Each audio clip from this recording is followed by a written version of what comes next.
NBC Sports Network welcomes you to the following presentation of the IZOD IndyCar Series.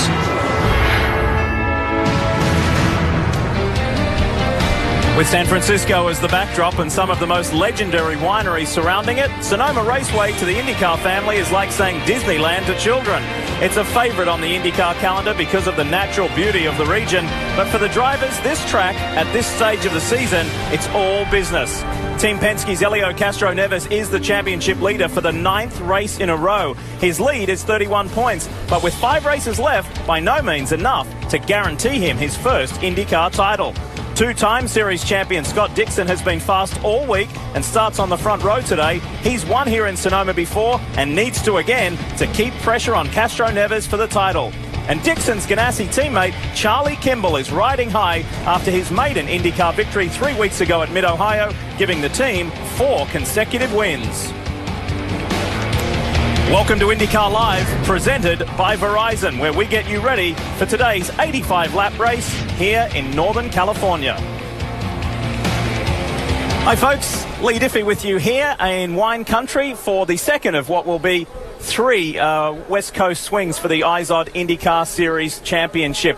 And with just 5 races to go, that means things intensify in this championship race. And things are going to get really busy as well for the teams because we've got 2 races in 2 weekends. Baltimore next weekend. There's good variety to finish this championship out because we also end with an oval in Auto Club Speedway in Fontana later in the year. But before we get going today, we do have to take time and pause to remember Chip Ganassi's father, Floyd, who passed away earlier this week. So everybody at Ganassi have heavy hearts. How did the Ganassi team get going this week? Well, let's take a look at how they qualified because things were taking a brighter note. Dario Franchitti has moved into 6th place on the all-time pole sitters list by himself. He's doing a wonderful job, and the Ganassi guys own the front row.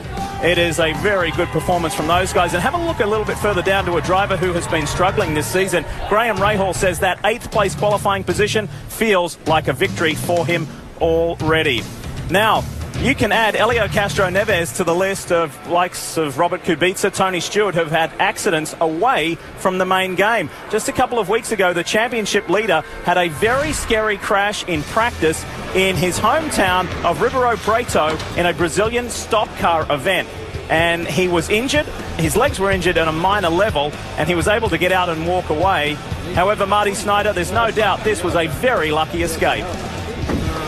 Well, lucky indeed, Lee. In fact, this guy told me he feels like his Hans device may have saved his life. So a few things, Helio. Walk us through, number 1, what happened in the wreck. Number 2, your injuries at that time. And what are the lingering effects right now, injury-wise? Yeah, unfortunately, there was overheating brakes, so the brake failed on the end of the straightaway. And as soon as I noticed, I threw the car to the wall, as you can see. But it's still going from 140 to 60 mile an hour.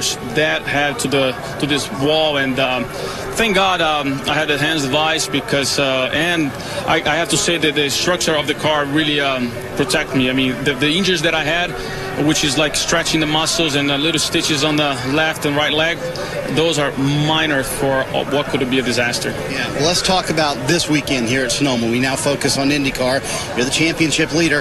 How has being in this championship mix this late in the season changed the way you drive? A lot of people say you're driving smarter. Do you agree with that?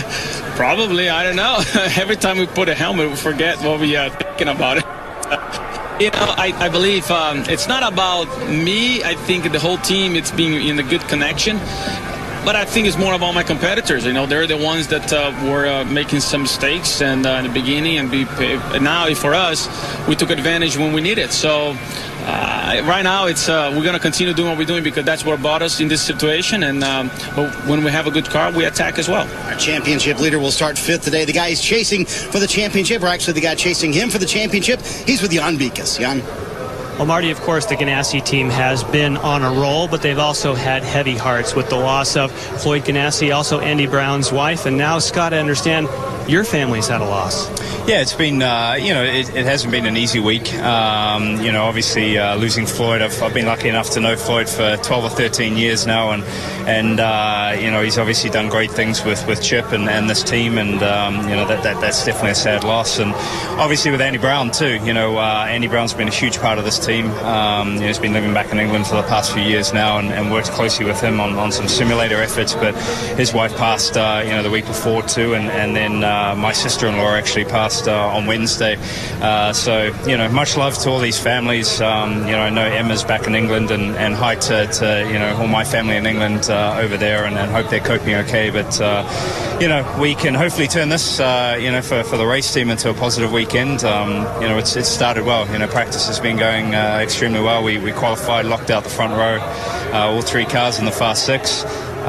So we've still got a lot of work to do today, and hopefully we make some inroads on the championship. Well, Scott, I know that Scott's a man that can put down the visor and get the focus, but for all of us at NBC Sports, our condolences. Thank you. Kevin? Thank you, Jan. Well, the run of Ganassi's success certainly also includes the 4-time champ. Dario Franchitti has been top 4 in the last 4 races. On the pole here today, is the mission somewhat twofold? Yes, you want to help your teammate, but I'm sure you desperately want to win. Yeah, I definitely want to win, obviously. So yeah, there's, we still haven't even discussed what the strategy is today. We're still mathematically in the championship. And the way the point score system works now, if you have an on finish, it hurts you a lot more. So we're definitely still in it, but one of us has got to win this championship if we can. Scott is is definitely in a much better position than I am. So we'll see what happens during the race. I would love to win it myself, but the big picture is definitely to try and to get the championship for one of the target cars. Looking for win number 32 today. That's Dario Franchitti. Good luck. Thank you. And he's a driver who knows all about winning championships. He's won 4. Do you know, for the last 7 consecutive years, the championship has been decided at the very last round. So as you can imagine, we're keeping a very close eye on the points. We've got a pretty groovy graphic to show you, horse racing style, as to the profile of this championship. Of course, at the beginning, at the top, James Hinchcliffe got away to a good start. So too did Sato. Watch second from the top, Elio Castro-Neves, very steady throughout the season. And then watch in the middle of that, Scott Dixon with those 3 consecutive wins. He just zooms on through up into second place. I wonder who's going to win by a nose. We'll find out in Fontana later in the year. There is a super crowd on hand. There has been a traffic jam for about 2 or 3 hours now. So great to see so many people here in California coming out to enjoy the IZOD IndyCar Series. One could say that the 2013 vintage of IndyCar has been one to savor. 9 different winners, and 4 of them first-timers. The mayor of Hinchtown is now an IndyCar Series winner. GoDaddy goes to victory lane. Takuma Sato takes the twin checkers. Yeah, I love you. 29-year-old Frenchman in his 39th start in the IndyCar Series is the winner. Charlie Kimball, you're an IndyCar race winner. Awesome job.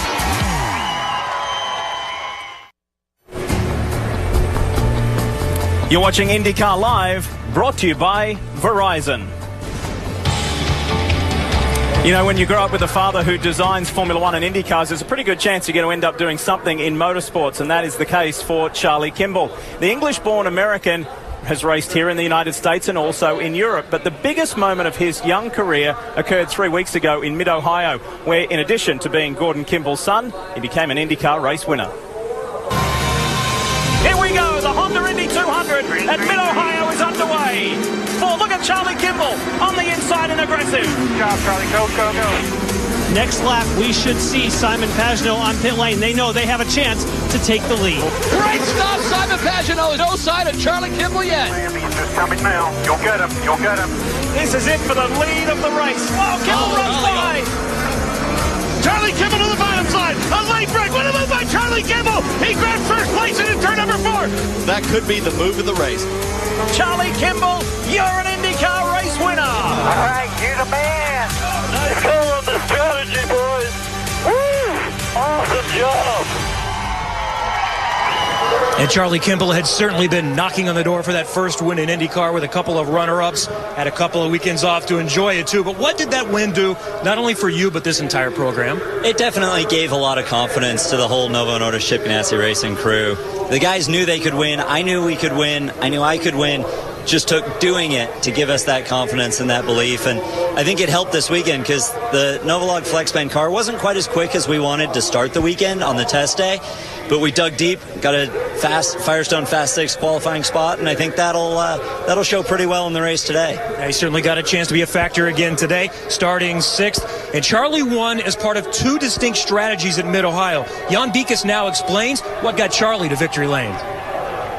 Mid-Ohio was one of those races that may have been won before it ever started in pre-race strategy meetings here in the paddock. Teams knew that last year at 85 laps, the top 4 saved fuel and stopped only twice, even without a caution. IndyCar added 5 laps this year, so at 90, the math was simple. Without yellow, you'd need to stop on lap 30 and 60. Ryan Hunter-Reay, Will Power, Scott Dixon, among others, went for this strategy right from the start. But trying to go 30 laps was crazy fuel save, full lean, way off the gas, and their lap times suffered. So why even try?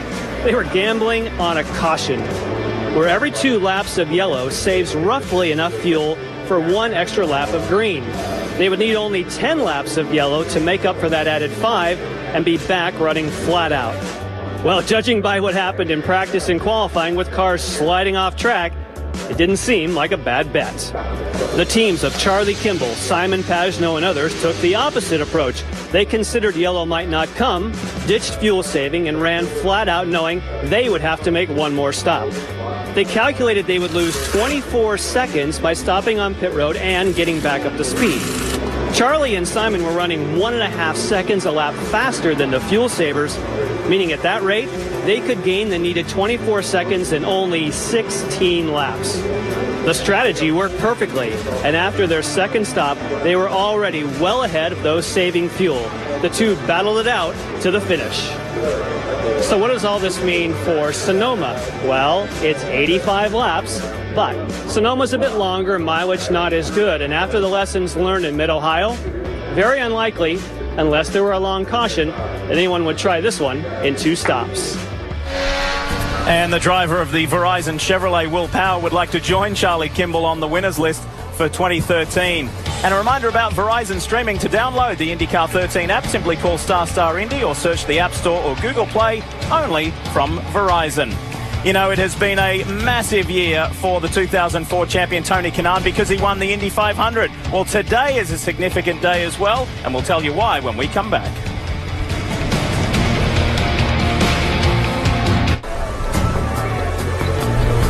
Arguably the most photographed bridge anywhere in the world, the Golden Gate Bridge and San Francisco Bay. What a sight, what a great place it is today. And downtown San Francisco is just 34 miles away. We're directly north of one of the greatest cities in the world. And it's a beautiful day to go racing for the GoPro Grand Prix of Sonoma.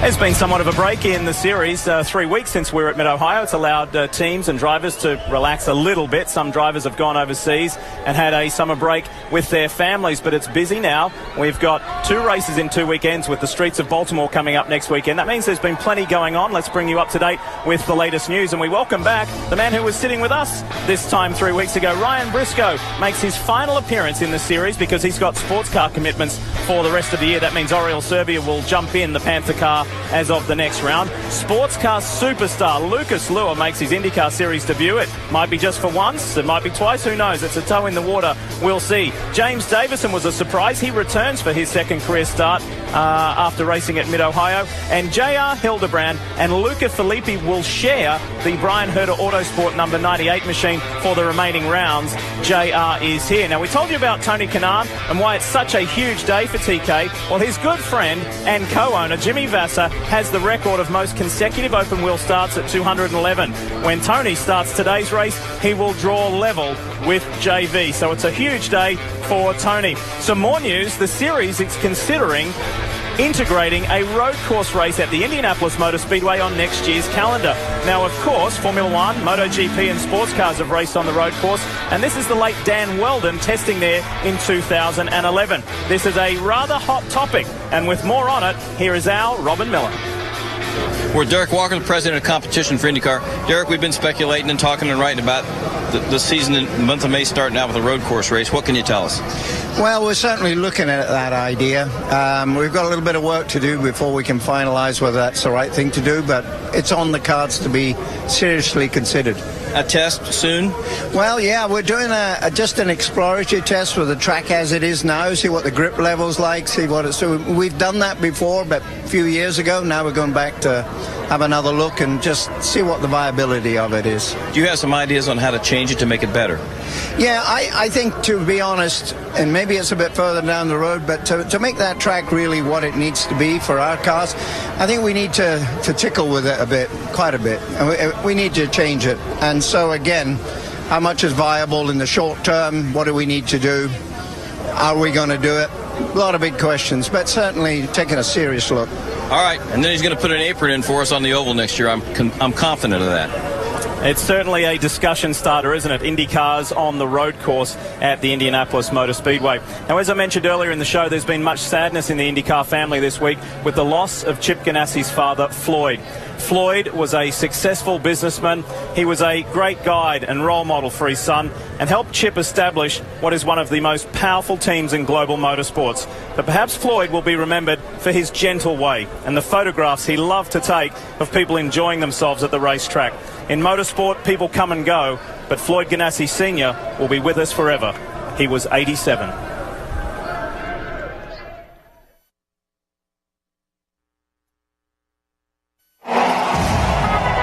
I chose the National Guard because there's more flexibility and your control of your career. You're able to stay within your community, or you can move around California if you'd like. I've coached basketball teams, and it's great to be able to give back to the community and help mentor kids. And now most of them have graduated high school, and they're talking military, and it's great. It's amazing how your Guard family comes together in any event. And we'd like to thank all of the hometown heroes for their service and what they do. We'd also like to thank a driver who used to represent the Panther Racing National Guard team. That is J.R. Hildebrand, who makes his return to the series for the first time in 9 races. He's also going to give us this week's GoPro course preview. Hey, what's up? I'm J.R. Hildebrand. We're here at my home track, Sonoma Raceway, for the GoPro Grand Prix of Sonoma. Come take a ride with me in the GoPro course preview.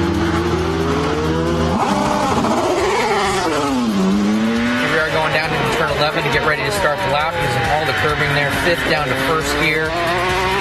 Up 2nd and 3rd really quickly out of the corner.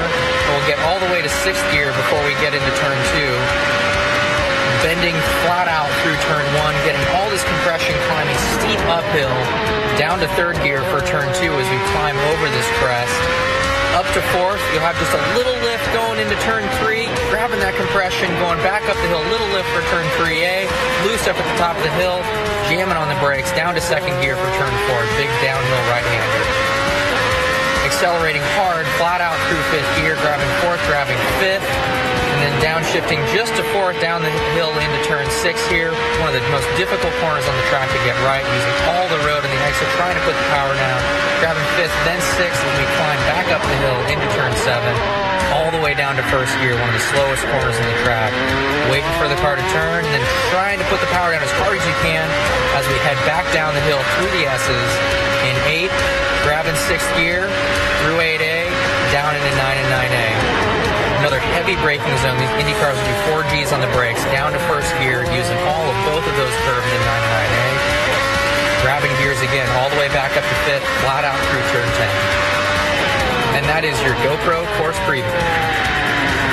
It's great to have J.R. Hildebrand back with the IZOD IndyCar Series. It's also terrific to have Wally Dallin back with us. He joins Townsend Bell and myself. Townsend, let's start with you. There's one word, there's one team that everybody's talking about at the moment, and that is Ganassi. They're on a 4-race win streak at the moment. They were quickest at the test. They've been quickest all weekend. It's quite an incredible run at the moment. It certainly is. We talk about the Ganassi freight train, and it's been carrying right through here to California, and it shows no signs of slowing down. These guys have an unbelievable mechanical package. They have so much grip out of their cars right now. The question is, what do they have to worry about?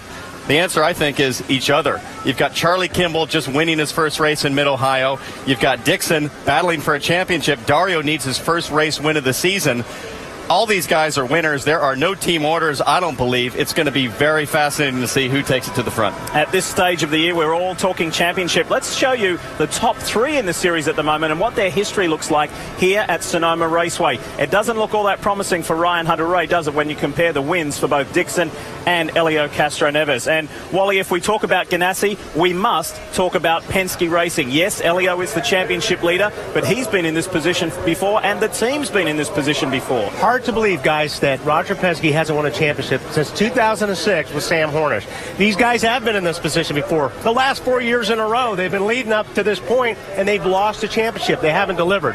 Now, Elio Castro-Neves is in a very good situation, I think. He runs well here. Scott Dixon, this is one of his best tracks. I think Elio has matured as a driver enough where he just needs to keep doing what he's doing, and that's putting those good finishes together. He's lost a championship before at the last race. He's smarter. He's got the ability to do it. These guys deserve to win a championship. Elio does for sure. There's nobody that wants it more than Elio. So it's going to be interesting to see. You don't want to lose a lot of points on Scott here. Just keep him in sight, and you'll be able to win the championship. How's your heart rate? Well, it's time to raise it a little bit with Robin Miller's grid walk. Go, or should I say run. Back by popular demand, Lee. All right, we got the pole sitter. Nice job beating Mike Landretti. Are there team orders, brother? You haven't won a race. You want to win this thing. I know you like your teammate. Yeah, no team orders yet, but if I have to, I will. I don't want to. Okay, thanks. See, now there's an honest answer. Hell no, there's no. Where are they to clean the grid here? I mean, where do these people get these passes? Excuse me. Have we seen Mr. Will Power anywhere? Hello, boys. Will Power to my left. Oh, I don't think so. By him. Oh, Will Power. Okay, buddy. Hello, young man. All right. What's the mindset? Obviously, got a couple of quick Ganassi guys in front of me, but, we're just going to see what happens in this first stint, if the tyres are great or not, and make a decision upon that. Take no prisoners. Thanks, Will. All right. Now, Scott Dixon says this is still a 3-man. Man, it's a good thing I played football. You know what? Scott Dixon says this is still a 3-man race. Ryan Hunter-Reay. Hello, young man. Hey. Scott Dixon says this is still a 3-man race, and you're the guy he's concerned about. Well, we came back from a deficit this year. I like that Scott says that. Hopefully we are in it, and I think we are. I mean, we know how to fight back, but we've got more races to do it this year from after Sonoma. So that's the optimistic point for us, and I know one thing. It's time to go for us. So we're going to get going, and we have no interest in finishing second or third in the championship. I like that attitude. American champion. Back to you, Lee. Yeah, he is fired up. He was headed for a podium here last year, but got taken out very late in the race. He really wants to set the record straight that he can perform well at Sonoma Raceway, the defending IZOD IndyCar Series champion, but it's an all red and white front row. It's the Ganassi boys up front. Dario Franchitti, Scott Dixon. What a front row. What a day. And what a race we have got coming up for you. You have been watching IndyCar Live, brought to you by Verizon. When we come back, the drivers will get the command and we'll go racing for the GoPro Grand Prix of Sonoma.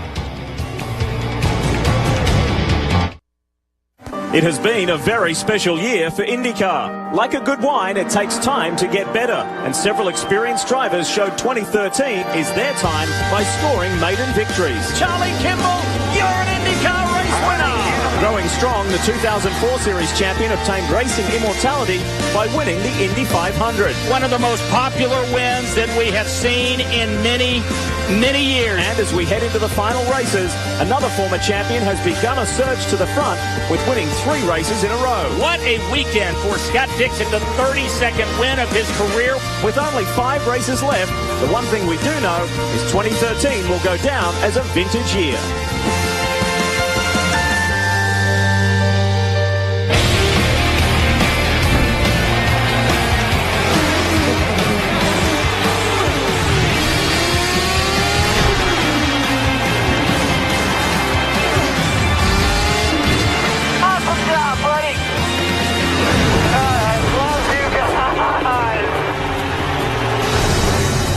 NBCSN is proud to bring you live coverage of round 15 of the 19-round IZOD IndyCar Series Championship.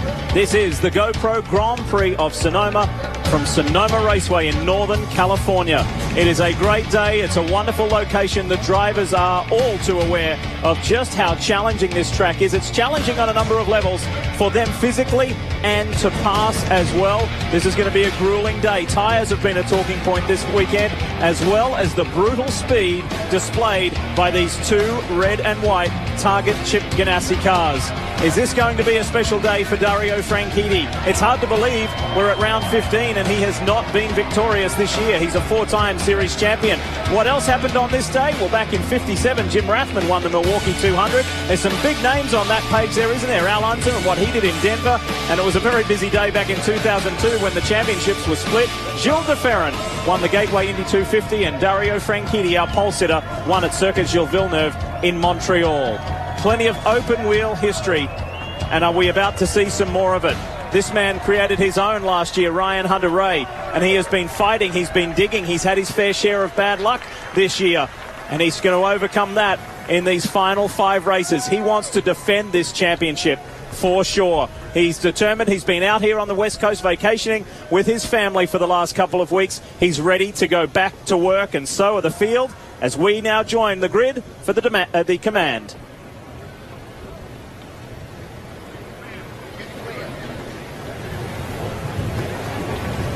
Race fans, it's time for the most famous words in motorsports. Please welcome again GoPro CEO Nick Woodman as he gives the command. Drivers, get ready to GoPro and start your engines!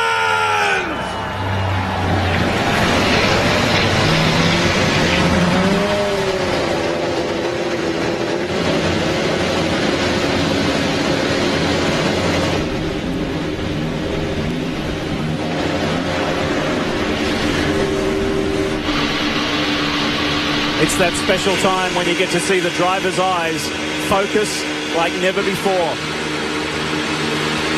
And we're ready to check in with the boys on pit road one last time. We start with Marty Snyder. Marty?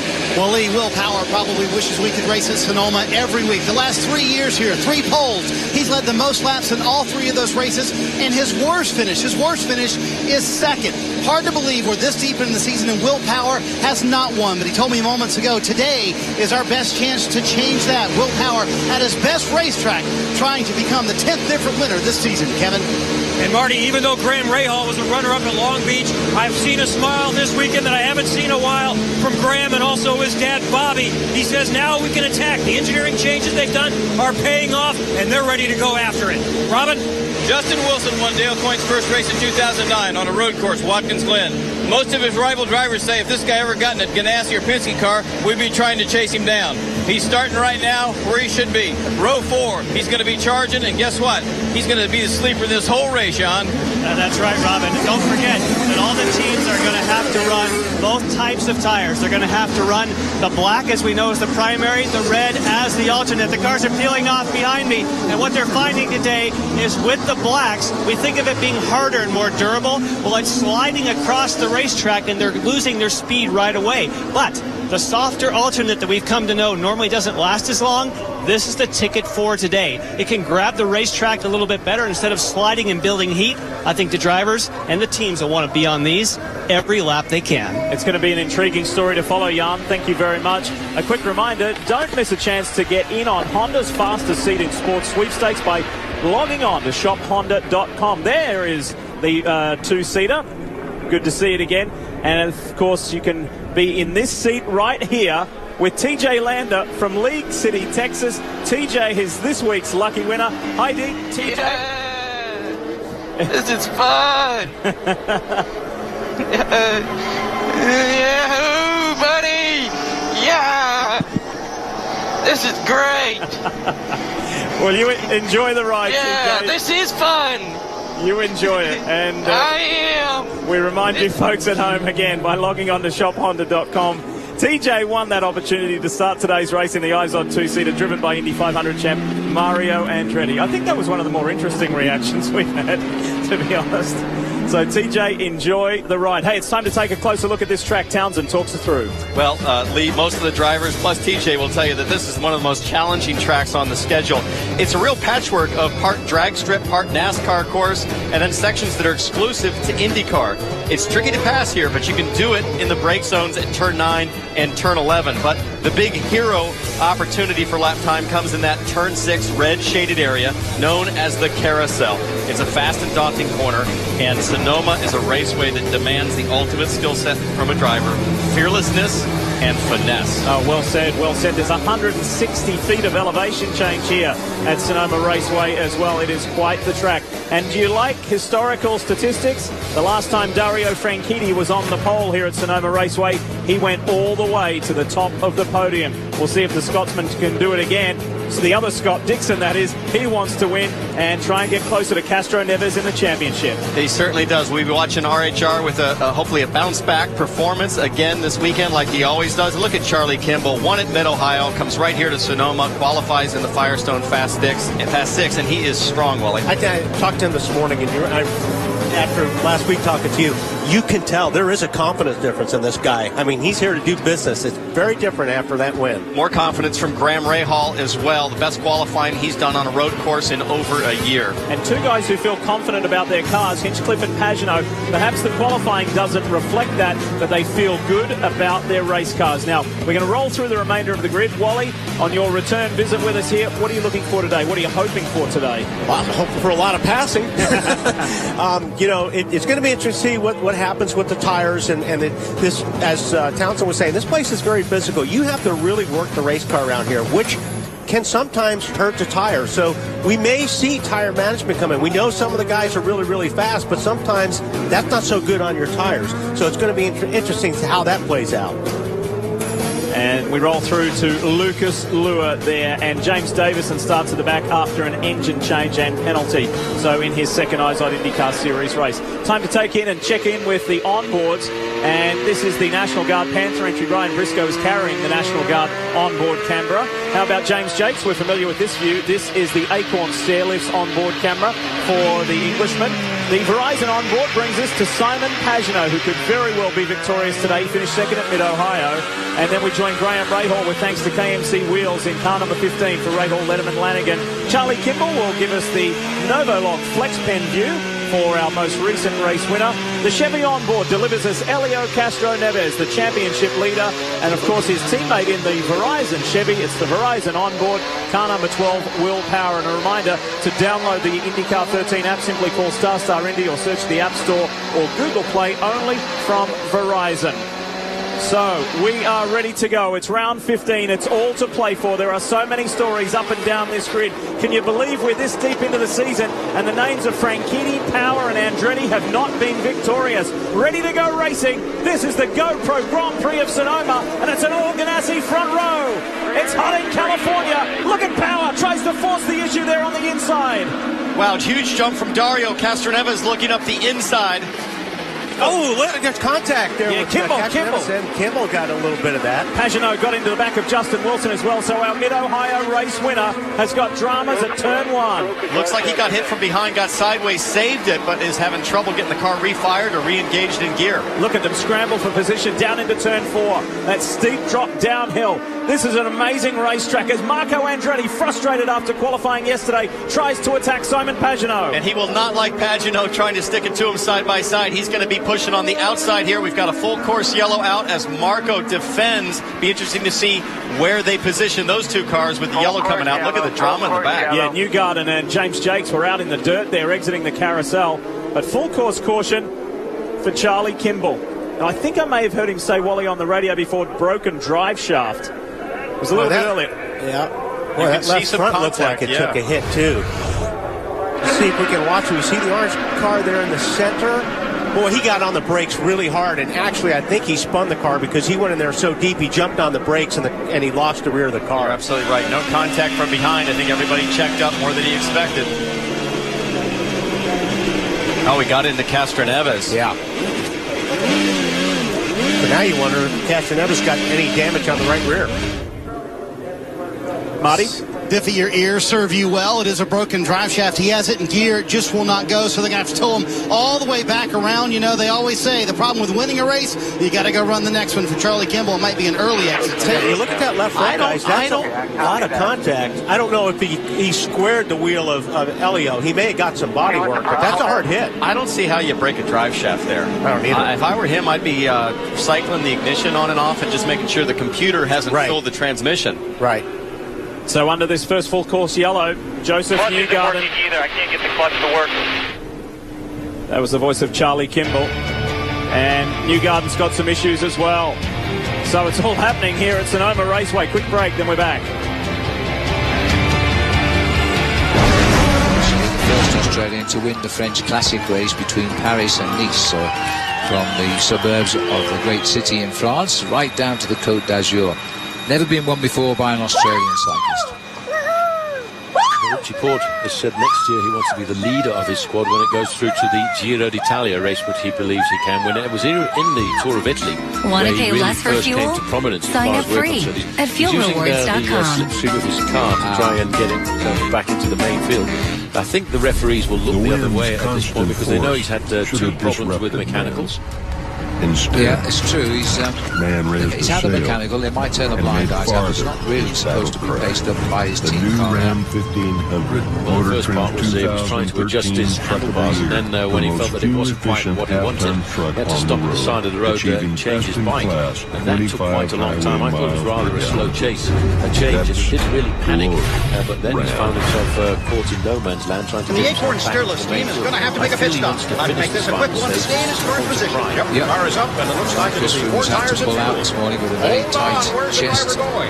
Here at altitude, remember, we're 5,000 feet up here, even in Denver itself. I know what I'd be thinking. Whatever he's doing, it better not take long. In all my years of broadcasting, I have never seen anything like this. There aren't many long straight roads as we continue to see the riders swinging through. This is the peloton, and it looks as though Team Cansdale are turning a little bit angry right now. They're trying to whip the pace up.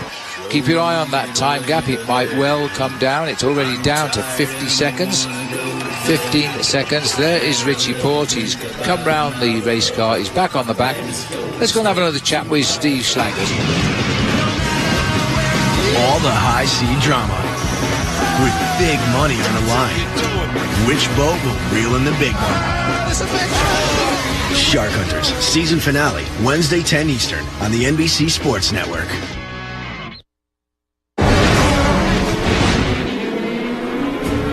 You're watching IndyCar on NBCSN, brought to you by GoPro.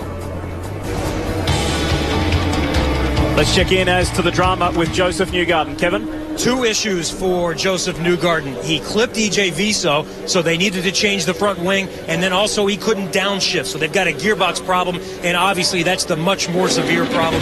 So already at the start of the race, Newgarden is down multiple laps. Watching Newgarden on the outside here, the carousel with Viso. Viso doesn't do him a lot of favors there, pushing him off, and then Newgarden comes roaring back up the inside. At this point, the full yellow's out, I believe. More updates from the lane. Here's Marty. Well, Lee, our championship leader riding on board with Helio Castroneves right now. The problem at the start of the race for him, we're being told, he couldn't get the car out of second gear. He and Roger Penske had a couple conversations about it, but he could not get the car out of second gear. That's what caused the big jam up in turn one. Got some promising signs for Charlie Kimball, the Mid-Ohio race winner. He is up and at him again. So Townsend, you were right. Not a broken drive. Yeah, it just surprised me. There was nothing to lead you to believe that there would be a unexpected sudden load on the drivetrain to break anything, and I think it just could have been a computer issue. They do have what's called an emergency mode gearbox switch where you can cycle things and essentially reset the computer. I imagine something of that order took place in the pits. Unfortunately, it took long enough for where he's a lap down. Yeah, that's a shame. Getting ready to go green this time by. It's only the third time this season that Dario Franchitti has led an IZOD IndyCar Series race. Long Beach and the first one at Toronto, but that was short-lived as well. So we'll see what today holds in store. I think you saw a lot of courtesy on the start as far as the front row went. Yeah. And Dixon gave him a lot of room, which I think we're going to see a lot of if these guys continue to start. I think Dario just got an amazing jump. Let's see if Dixon is kind for 2 times in a row. And watch Power, because he's got that inside run, hasn't he? Here we go. Oh, they stack up. The Ganassi boys may not have got away to a quick start there. And Bourdais, there was a little contact also. And Power's got a wheel. Inside. He looked really racy at the original start, and he tries to go around the outside of Scott Dixon and can't do it. Hunter Ray will get the run through. You cannot go on the outside of turn 2 there. There is no grip out there. So it was Dixon's advantage. Yeah, try telling Power that. This man is driving with frustration overload. His teammate goes through on the inside. Graham Rahall's in the mix. So too Marco Andretti. But Power is frustrated that he has not seen the top step of the podium this season. The road course specialist dearly wants to win, but he's just lost a position. He's lost 2. And look at Castroneva's gap Power already, and Power's off at the exit of the carousel. Marco Andretti just got a shower of dust and dirt. He did. He got swamped, and Pagenaud goes through on the inside. Justin Wilson, there's a traffic jam at turn 7. That is wild stuff. But this is your best time, your best opportunity to make some passes right now after these restarts. And this is what we're seeing right here. These guys are going after it. Hinchcliffe's battling the yellow and green car there of Tristan Vautier. And Takuma Sato is in the mix. Tony Kanaan has made up numerous positions. So in his 211th and tying Jimmy Vasser on that record, his start, he's off to a good one. Tell us more, Kevin. And that makes sense because Kanaan said that the car is great on new tires. That's the way they were 4th in the warm-up today, because they strapped on a set of new rubber. Buddy said it gets bad very quickly. So their original plan has been to probably duck early as soon as lap 10 and do 4 stops, picking up all this track position. Maybe they change that strategy and make it a traditional 3-stopper. But you know, we talked about Tony Kanaan for this race, tying Jimmy Vasser for all-time consecutive starts. You got to remember, TK, the Ironman, he has done that. Let's look at Bourdais in the pits for a wing change. I was just going to finish with Kanaan. Has done that through broken wrists and ribs and all kinds of injuries that he's driven through. Amazing. Not sure who Bourdais got into there. No, I don't know. And I really expected these guys to have a good day today. Bourdais has been very quick here all weekend. I really thought they were going to be a top 4, top 5 car. So many fast corners here that if you even have a winglet out of order, you cannot perform around Sonoma. There's too many fast corners. Let's show you a replay of that restart and look for that chrome and red car from Dragon Racing of Sebastian Bourdais. There he is. Right there. Got into the back of Marco Andretti. Yeah, he tried to get the big jump and got it just wrong on timing, had to swerve at the last second. You got to give it to Power, though. He was there. There's nowhere he could go. You have to stay on the outside. Yeah, but when you stay there, you're getting dirt on your tires, and you saw him suffer for the next 4 or 5 corners. But I don't think there was a way to get back in the line. True.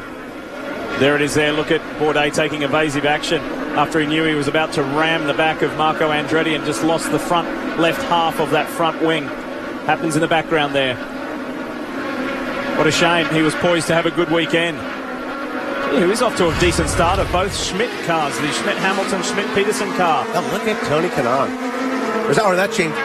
James Yates on the outside. Wow, that's a tough place to pass too, Townsend. And this is a battle of guys that every one of these guys expects to be in the top 5 right now. Briscoe, Hinchcliffe, Jakes, Kimball, Hildebrand, and they're all driving for a result that they desperately need today, and you can see it. Well, guys, riding along with Charlie Kimball, I did check in with the team with Tom Wirtz, his strategist. He said that's exactly what happened. What you guessed, Townsend, the anti-stall kicked off for Charlie Kimball. He couldn't get the car refired. All he had to do was recycle the computer. Once he did that, came back up to speed. Now he's charging his way through the field. Look at that pass right there. And Justin Wilson's backwards. We're hearing that EJ Vizo may have tagged the back of Justin Wilson while Wilson was in the top 10. That is a tough break. This has been a good fight. Hinchcliffe's in trouble. He's getting swamped. He's losing position almost by corner. And there is the stranded Justin Wilson. One of the dark horse favorites for this race. Full course yellow. And we go under our second full course yellow. Here's EJ Vizo at the back. Sticks his nose on the inside, Wally.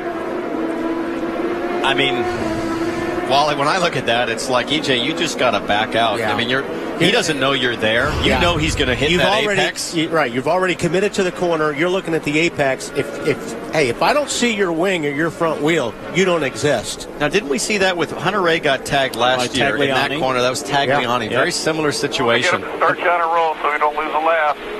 Also early in the race last year, Elio Castro Neves spun Scott Dixon and received a penalty for that. So it's a common theme at that corner at turn 7 at Sonoma Raceway. The problem is that what EJ Vizo's thinking is it's plenty wide for 2 cars. He's got to let me through, but that assumes that Wilson knows you're there. Right, you've got to present yourself on that corner. If you're going to outbrake somebody, you've got to make sure that they see that you're there. So they were able to fire Justin Wilson up. He did not lose a lap, but he'll be on the tail of the lead lap. Time for a quick break. We'll come back with more GoPro Grand Prix of Sonoma after this.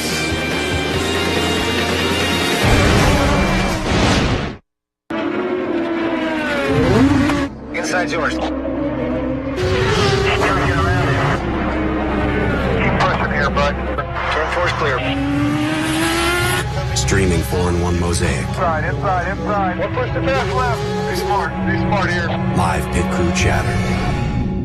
Riding shotgun from green flag to checkered. That's powerful. Download IndyCar 13 now, only from Verizon. Whoa, what do you got there? Berry pomegranate Mio. Do I just squirt a little? Or you can squirt a lot. Really changes your water. It changes everything. Mio, squirt some. A man. A man and his truck, and a broken fence, and a lost calf, and the heart to search for as long as it takes, and the truck that lets him search for as long as it takes. The all-new Chevy Silverado, the most fuel-efficient V8 in a pickup. Strong for all the roads ahead. For 185 years, Irwin has been making professional tools for professional tradesmen. Today, Irwin Tools salutes those who build this nation with their bare hands. Join Irwin in celebrating National Tradesman Day to say thanks for a job well done. Introducing a car company that's never made a single car. We took the power of a 9-year-old V8 and gave it the impressive handling of Firestone's Destination tire. Now, moms agree. Every milk run feels like a victory lap. So whatever you drive, drive a Firestone.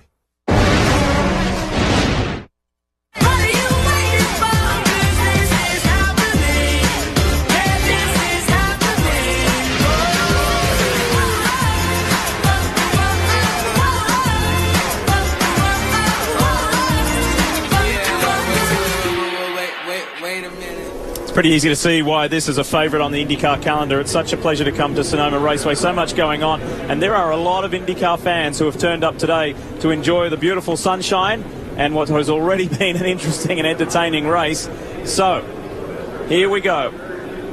Nobody taking this opportunity to dive into the pits. You're pretty sure EJ Vizo's going to see the pits for a drive-through penalty because of that? I would think so. Hitch is the first guy to pop in here. But, yeah, it looked like EJ had some drama earlier with Newgarden under caution. So we understand Saavedra and Briscoe also pitting.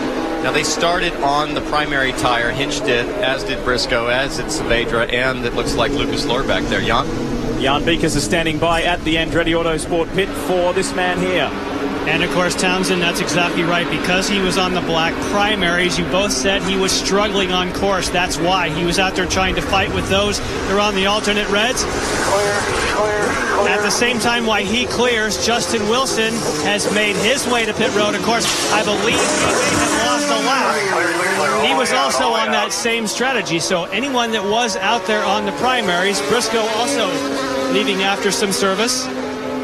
Those that were on those primaries want to take this opportunity to get them off, and they were somewhat sitting ducks out there at the start. While we work our way back to green, let's see the two largest movers in the field up to date are both the KV Racing Technology drivers, Simona Di Silvestro and Tony Kanaan, have both made up 9 positions, so a really encouraging start for those two drivers. Marty? Well, let's grab a word with Tom Wirtz here and see exactly what was the end diagnosis of what happened to Charlie. Well, I mean, it looks like a little electrical issue, but it got into an anti-stall mode, and by the time we realized it, it shut the motor off. So we needed to get back and, do our thing. We topped off fuel and basically started up and ended up one lap down. So Charlie's got his work cut out for him. Yes, he does, and he did apologize to the team. He said, hey, guys, I'm sorry. That was my mental mistake. I should have been able to do that up in turn 2 on my own and then to get the car going in the right direction. And a quick reminder that there's a lot going on in this area of the country. Tonight, Sunday Night Football will be right here in San Francisco as Colin Kaepernick and the 49ers host Adrian Peterson and the Vikings. It's Sunday Night Football, 8 Eastern, only on NBC. Speaking of sporting stars, Charlie Kimball, after he won at Mid-Ohio several weeks ago, I said, who was the coolest text or phone call or email that you got? And he said, I got a call from tennis superstar Billie Jean King, congratulating him on what he accomplished. They met at a Novo Nordisk function several years ago, and she has been a big Charlie Kimball fan ever since. So he said, I had to thank everybody. I got a lot. He said, but Billie Jean King was the coolest congratulatory note that I got. All right, more from the lane. Here's Kevin. Great start for Jimmy Vasser's guy, Tony Kanaan, 16th to 7th. I think you were thinking about making it a 4-stopper. Picked up a lot of positions in yellow. What's the plan now? Well, now obviously Tony did such a fantastic job getting the hydroxy car up that far. I mean, we were going to go 4 stops and let him run wide open, but now and get off of these black tires. But now with moving up so far, we're gonna go ahead and stretch it out and go change to a 3-stop race. We've got to hang in there on these blacks though right now. Yeah, we'll see what the engineer Eric Calton has been able to do, because they were concerned about being able to simply keep on it on the black tires because they were going off. Hey, Kevin, while you're there with Jimmy, ask him how his back is after he crashed one of Robbie Gordon's Stadium Super Trucks. Lee Diffie wants to know how your back is, and I think Townsend wants to know, too, after you tried the Stadium Super Truck in Toronto. Yeah, I'm still recovering. Thank you. It was fun, though. We enjoyed it while it was. He's a good spirit about it. He jumped high, though, Townsend. He really did. It's generally ill-advised on the outlap for your very first time off a steel ramp to go wide open. And but, you know, bless him. He's a charger. I've spoken to Robbie Gordon, and he said there is a seat waiting for our Wally Dallenbach. I'll fill it. Good. Yeah, absolutely. Careful, you won't have to ask me twice to jump in one of those trucks. Careful what you wish for, cowboy. So it's been a little bit of a stop-start affair here at Sonoma Raceway, but we are getting ready to go back to green.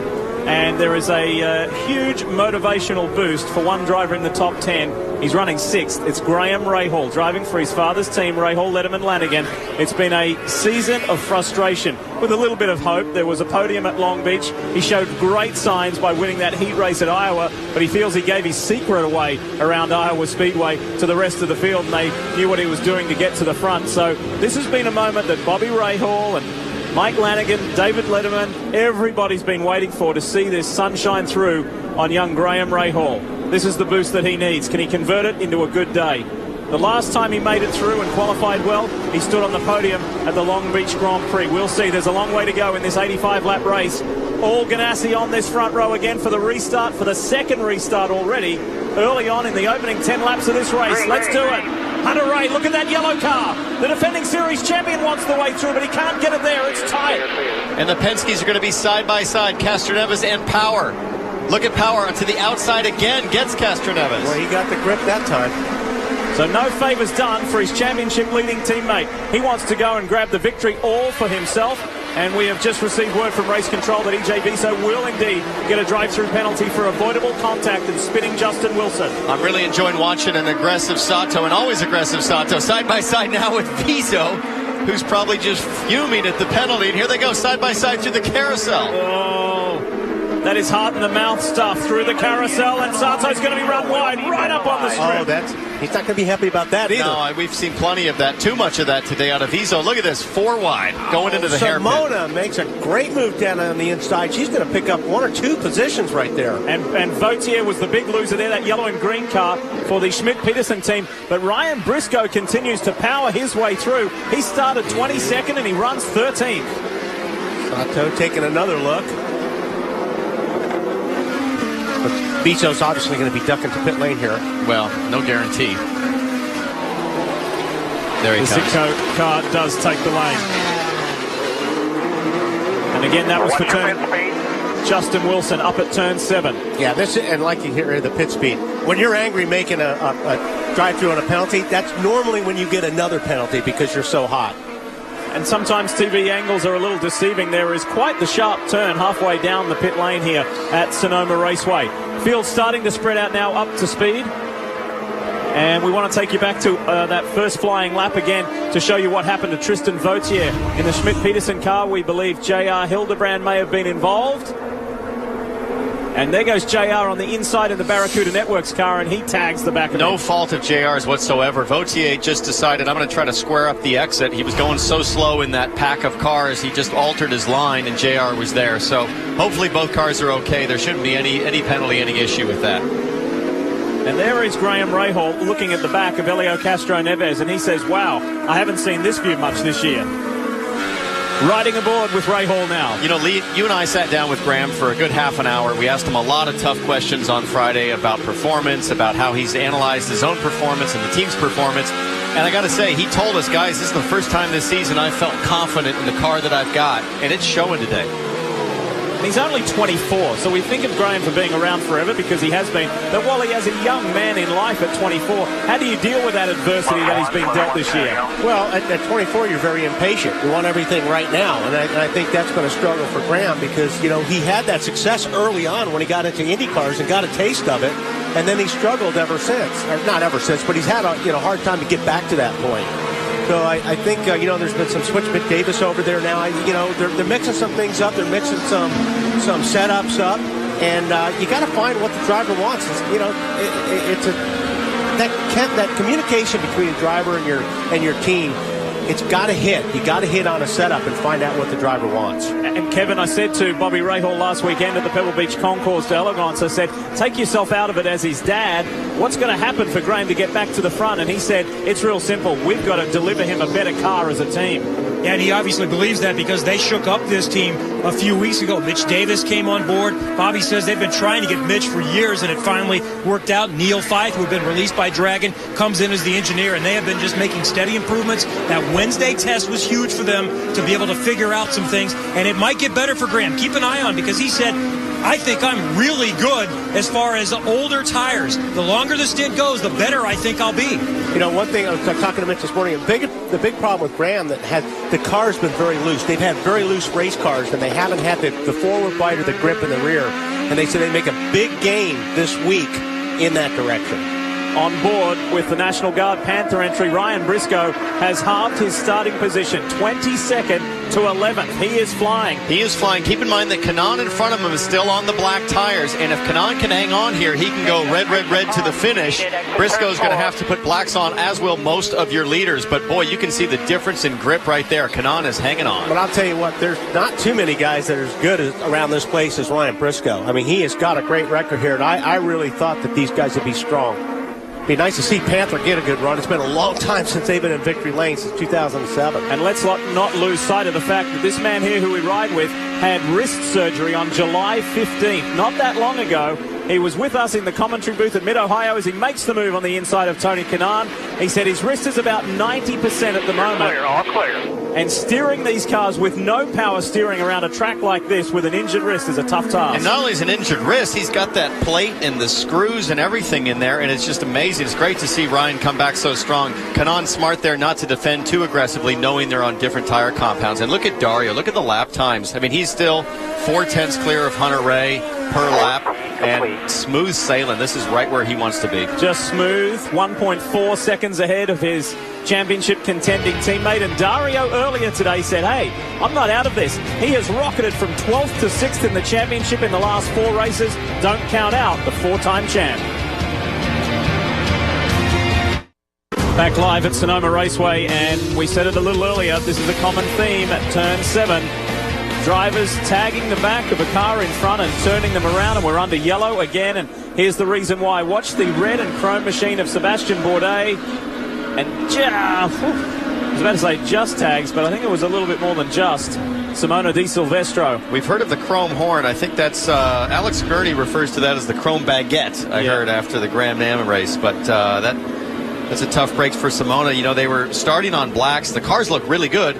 If they could pit and get those blacks off, she was looking like she was going to have a great run. I'll tell you who this really helps is Tony Kanaan right now. He needs to get in and get off those tires, and this is a good break for him. Bourdais' second wing incident of the day. Remember at the beginning of the race he took off the left half of the front wing, and now it's the right side that's damaged on the McAfee entry for Dragon Racing. They have a lot of top executives here today as guests, Jay Penske and his team, and they were really hoping for a solid run.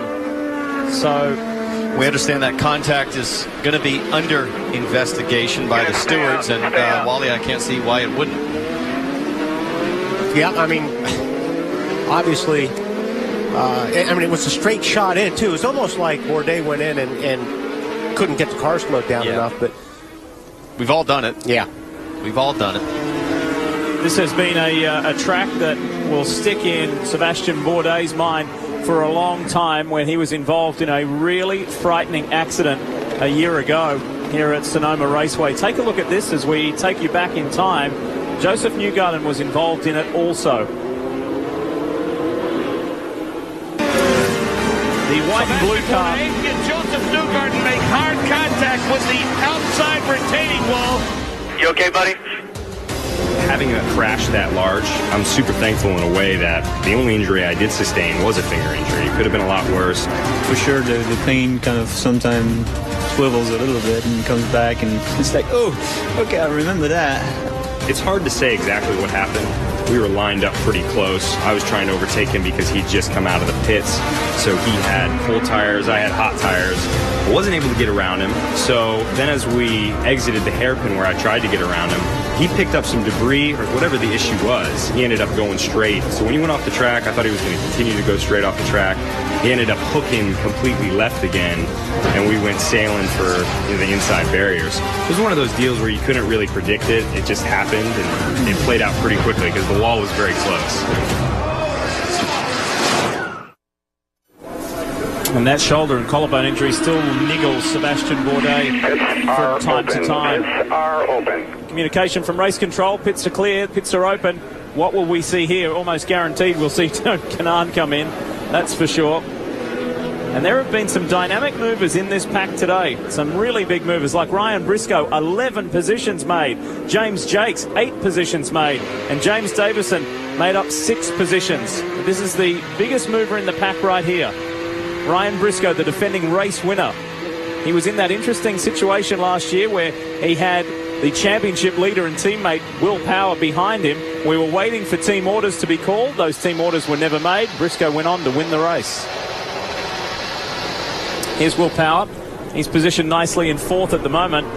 But as has been the case in the last 4 races and the test and pretty much every session this weekend, Ganassi is on top. Here they come. Hunter Ray decides to stay out. And he is the only one of the front runners to do that. We'll definitely be revisiting this call towards the end of the race. This is the strategy bet. Kevin, what's going on?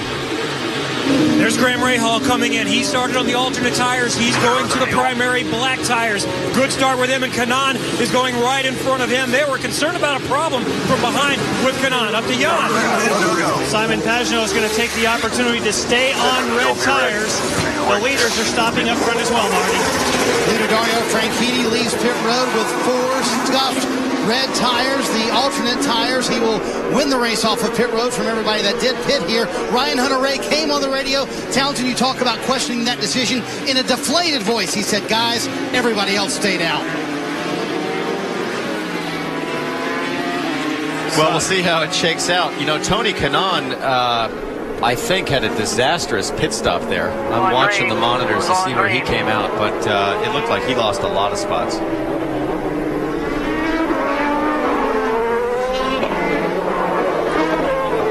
Yeah, no kidding. I don't even see him. I haven't seen him go by. Yeah, wow. He was just at the back of that shot. He lost at least 10 spots.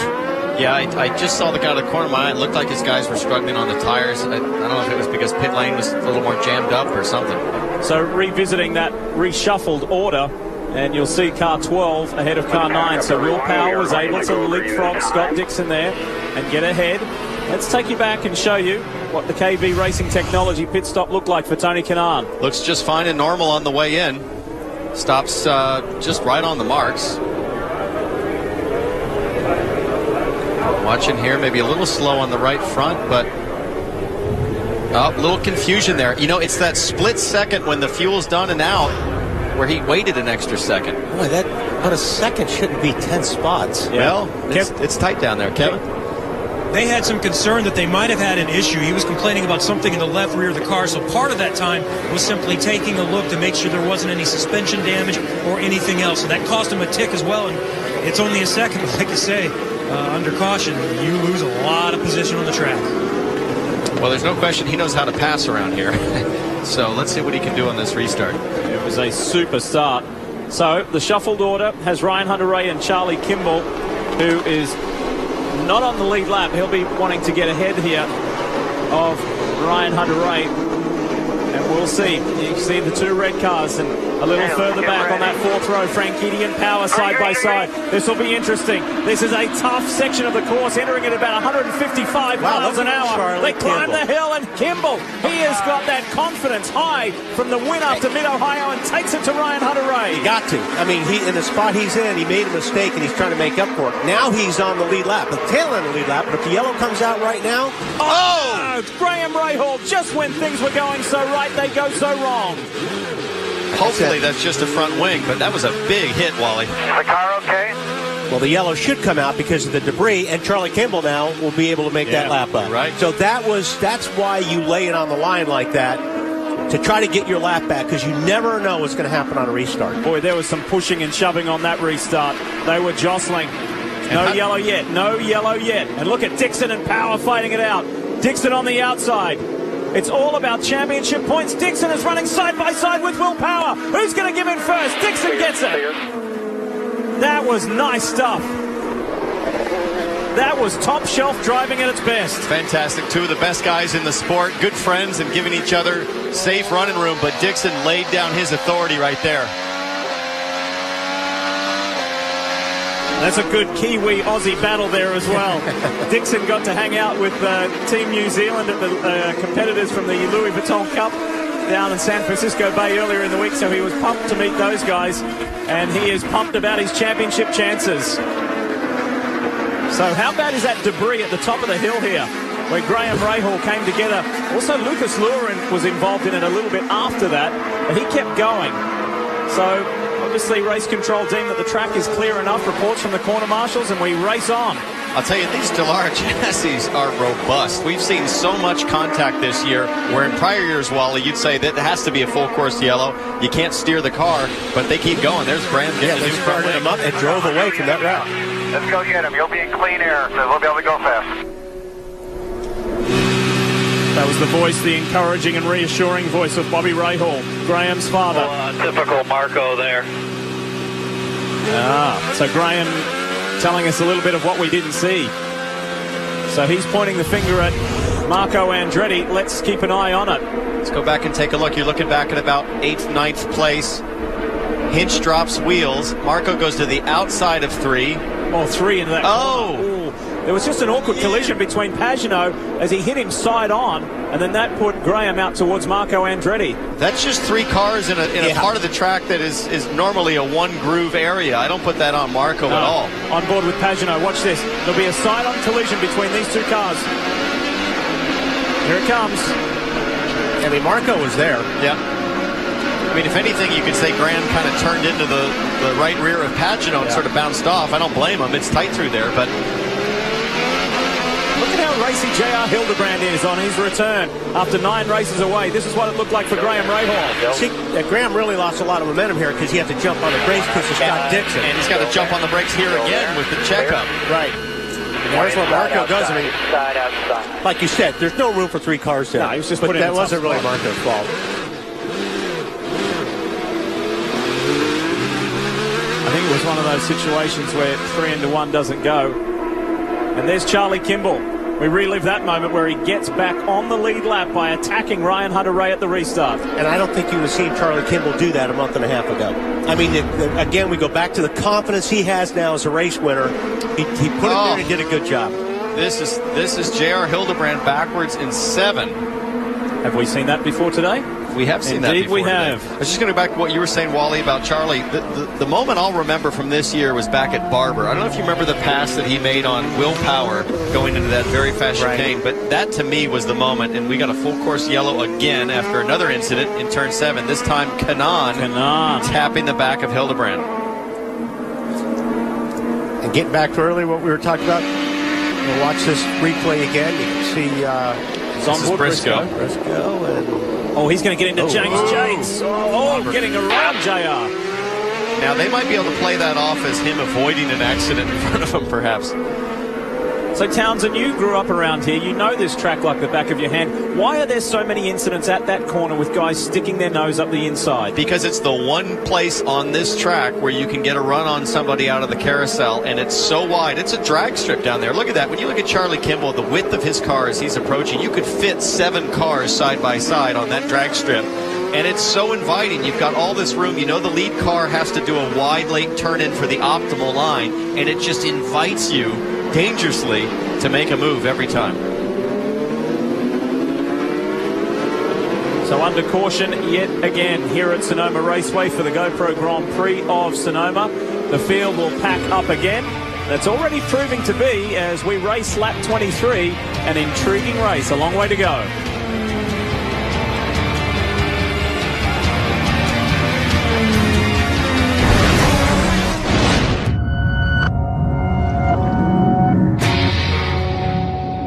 There's a lie drivers tell themselves.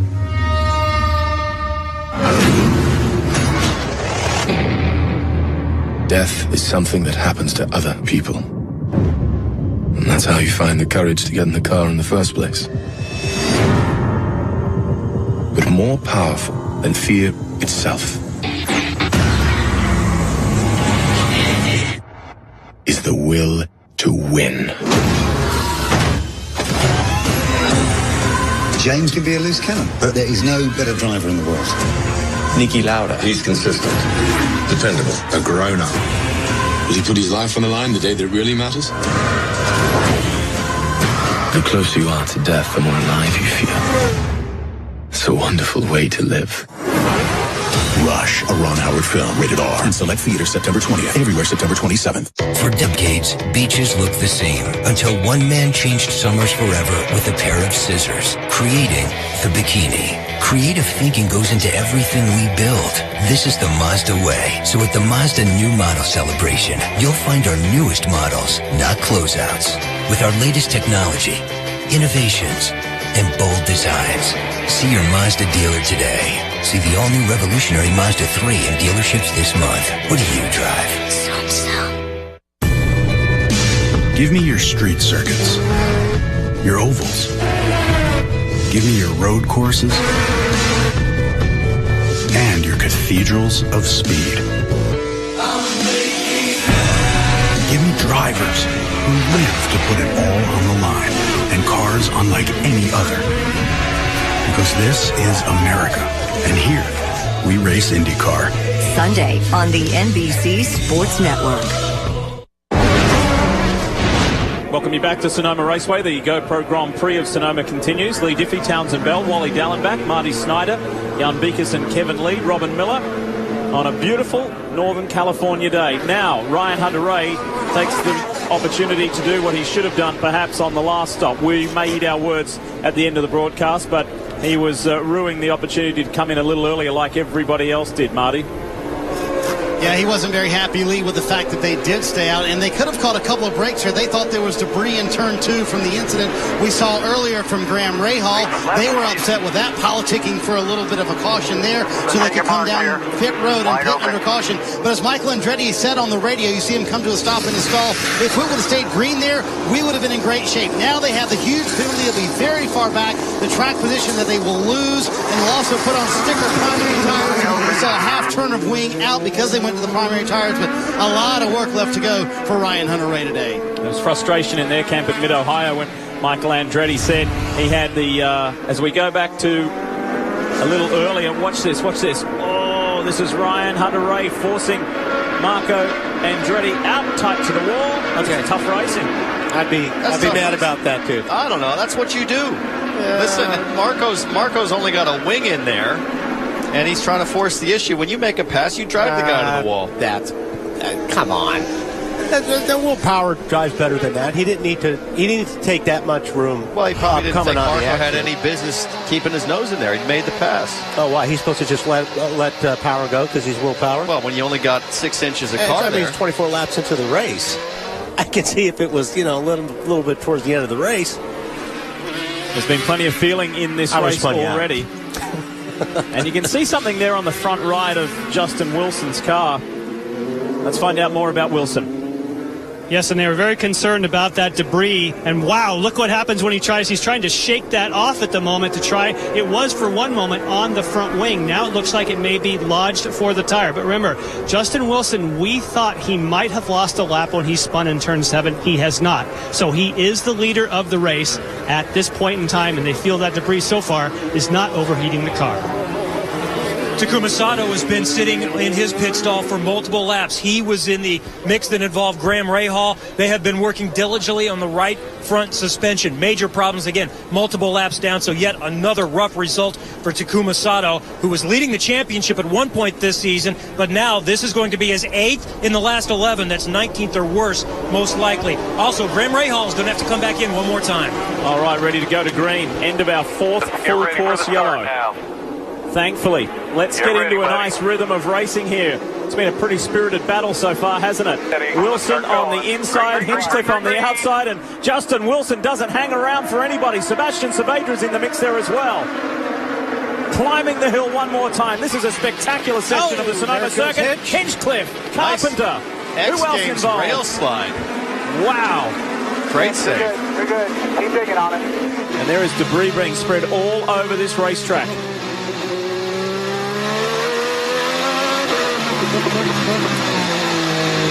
And inside this helmet of Helio Castroneves, he's saying, take it easy, do what I've been doing. I need to keep this championship lead. I don't need to get into any trouble. Stay calm. Yeah, how do you stay calm, though, when the guy in front of you in the GoDaddy car just did a Ryan Sheckler 80-foot rail slide over the curb, and you're thinking, man, I don't know if I can... If I just park this thing, I might not even make it through the race. Watch further back. Marco Andretti on the inside of James Jakes and Simon Pagenaud around the outside. 3 wide through turn 7. I think I might have seen Marco get into the back of Castroneves there just a little bit. Marco has not been in good spirits this weekend. He has been fired up for a long time. Franchitti on the inside of Sebastian Saavedra. That was easy and straightforward. So Marco is all juiced up at the moment. He is not happy, and he is fighting out there as hard as he can. At one stage was one of the serious championship contenders. He still mathematically is, but the challenge is getting harder and harder. And this is TK into the pits. I'm not sure why, Wally. He just pitted on lap 18. This is only 8 laps later. He's got a drive-through, apparently. Kevin, what's going on? I just heard Jimmy Vassar tell him black flag. So that may have been part of that. I thought I heard avoidable contact. I want to double-check on that, though. That's correct, Kevin. Word from race control. This is for avoidable contact when he tagged someone up at turn 7 earlier on. So frustrating. After such an incredible start, then the little snafu on the pit stop there, now a drive-through penalty. But he's still in it. Guys, let's watch this start again with Hinch on the turn 1 apex curve. I think what happens is he just breaks a little too deep, loses the back of the car. Oh, Saavedra got into him. And look at him. He runs on that curb under the floor where both the front and rear tires are probably off the ground. That is a miraculous save. And like you said, Helio, this happened right in front and around Helio Castroneves. Take a look here. He does a great job not running into... Oh, he did run into the back a little bit, but no damage to his wing. He hit the back of Simon Pagenaud. This is the man who has completed 100% of the laps this year. He's the only driver to do that. He's going to try and keep that run intact. That's why he's been such a big point scorer. Look at Briscoe on the inside of Marco Andretti. Not quite close enough there in turn 11. Let's ride with the National Guard machine. And diff right in front is Marco Andretti. He thought he might have a broken wing. He had the guys check it when they came by. They said it's fine. He said, though, something is wrong with this car. It simply will not turn. You see him wash out there. He cannot keep the car down. And the reason, Diff, he's been so frustrated this weekend, Andretti Autosport as a whole has put so much effort in this racetrack. Both Ryan Hunter-Reay and Marco told me this was the worst racetrack for the organization. They have finally gotten it right. They're finally competitive here, and they have not capitalized, Marco told me. In qualifying, he said the car was the worst it had been all weekend long. They clearly want a better result than they've had in years past here at Sonoma. And remember, that this is such a wonderful racetrack as far as memory-wise for Marco Andretti. It's where he got his first career victory back in 06. Boy, Tristan Vautier just had another huge save at the exit of the carousel, and he lost part of some piece of bodywork, I'm guessing front wing. There's going to be a drive-through penalty for Sebastian Saavedra for avoidable contact with James Hinchcliffe as well. Understandably so, as he sent Hinchcliffe sideways. Let's check in with Jan Beekes. With Dale Coyne, of course, makes the calls for Justin Wilson. How much of a concern with that debris? It looks like you were able to get it off the car. We were most worried about going in the oil radiator and causing overheating problems, but it worked out all right. The Boy Scouts always like to clean up and then they leave their campsite cleaner than they found it, so he did a good job out there. Dale, you now are out of sequence, so you're going to have to stop soon and you'll give up that track position. How much of a concern? We'll see. We could use another yellow, and if it comes at the right time, it could be in good shape, but we'll have to wait and see. All right, capitalizing at the moment why they have clear air. And more news for Dale Coyne Racing is that this man here, Justin Wilson, his younger brother Stefan, will make his IndyCar debut next week on the streets of Baltimore. It's going to be busy. You're driving up there in the American Le Mans Series as well. I'll be racing the LMS. I'll be joining everybody again on television with NBC Sports, and that is the deep end of the pool for Stefan Wilson. Wally, we're seeing the debris there. There's a lot of debris there. I mean, that's right in the racing line as well. And somebody just hit it. That would be his teammate, Simon Pagenaud, just clipped it with his left side tires. Take a look at this. Watch the yellow and green car. So I think he might have got a little loose, had to square up and straighten it out, drive a little dirt to avoid spinning. And both then pieces fly in there. Yeah. There's a better shot of it. That is weird. He didn't get loose. It just kind of drove off the edge there. That curb is tricky. If you get the right side tires on there a little too much, it just sucks you straight off into the dirt. That's a much steeper uphill run than it appears on television as well. So Justin Wilson is at the front, and his rookie teammate James Davison is up to 11th. Meanwhile, James Jakes, after such a promising run in these opening 29 laps, it looks like it is day over for the Englishman. And that's got to be a mechanical failure of sorts. Doesn't appear to be any contact on the car, so that's just the runoff area braking for turn 9. And Townsend, what happened? He radioed in, said the engine just died, so no power at the back of that machine. Such a promising run for both Rahal, Letterman, Lanigan cars, with Graham Rahal as high as 6th earlier in the race. Now he's catching up after being spun a little earlier.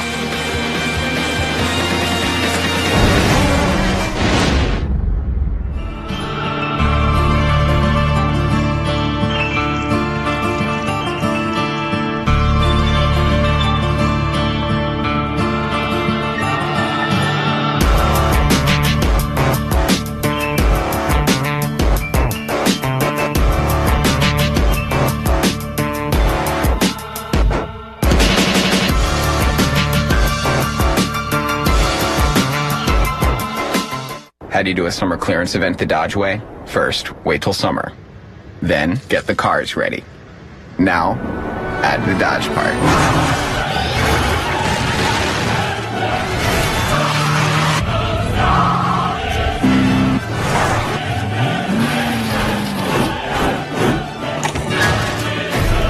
The Dodge Summer Clearance Event. Right now, get 0% financing for up to 72 months and no payments for 90 days on all Dodge vehicles. Man, you just missed an awesome play. No, I didn't. I got DirecTV NFL Sunday Ticket.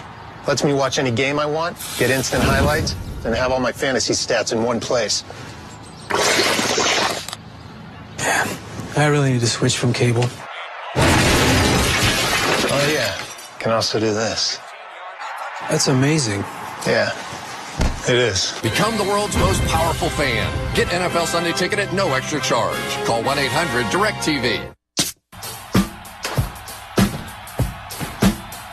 We'll never know if somehow, in some way, we can affect the outcome of a game. But when the clock's winding down and everything's on the line, we all believe.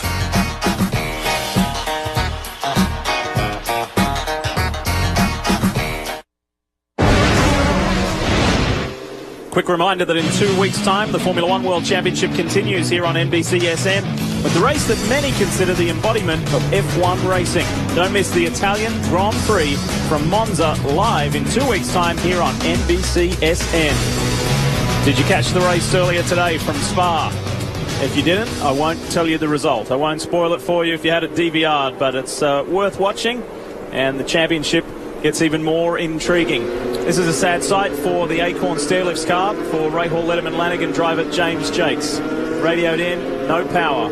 Engine dramas on the 16. He had a very encouraging run going earlier. He spent a lot of time racing around Ryan Briscoe, who is in the 9th position at the moment after starting 22nd in the National Guard Panther entry. So as they stand at the moment under this 5th full course yellow, which incidentally is a record high for yellows here at Sonoma Raceway in IndyCar Series racing, it's Justin Wilson, Scott Dixon, Will Power and Dario Franchitti.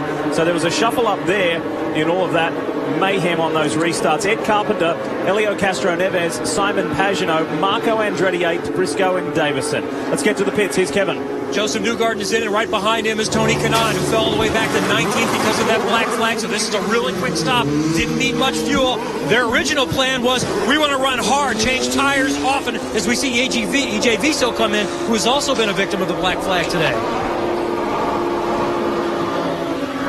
So they're serviced and sent. Lee, I just wanted to draw your attention. I'm looking at the monitors to 2 guys running 10th and 11th. James Davison in only a 2nd race and rookie Tristan Vautier. Now, what's interesting about these guys is that they both started on the primary tires. They are on the same lap pit strategy as the leaders, and they have gotten their black tires off the car, and they're able to go red, red, red to the finish. They could have a great run today. And let's not lose sight of the fact that James Davison started last. After an engine penalty. It's only his 2nd ever IndyCar Series race. It was a surprise because there was a young Japanese driver who was meant to be in the car for Dale Coyne Racing. That was not possible due to financial reasons. And as Robin told us in the qualifying show yesterday, Mike Conway was a consideration, but Dale Coyne thought he had it sorted out.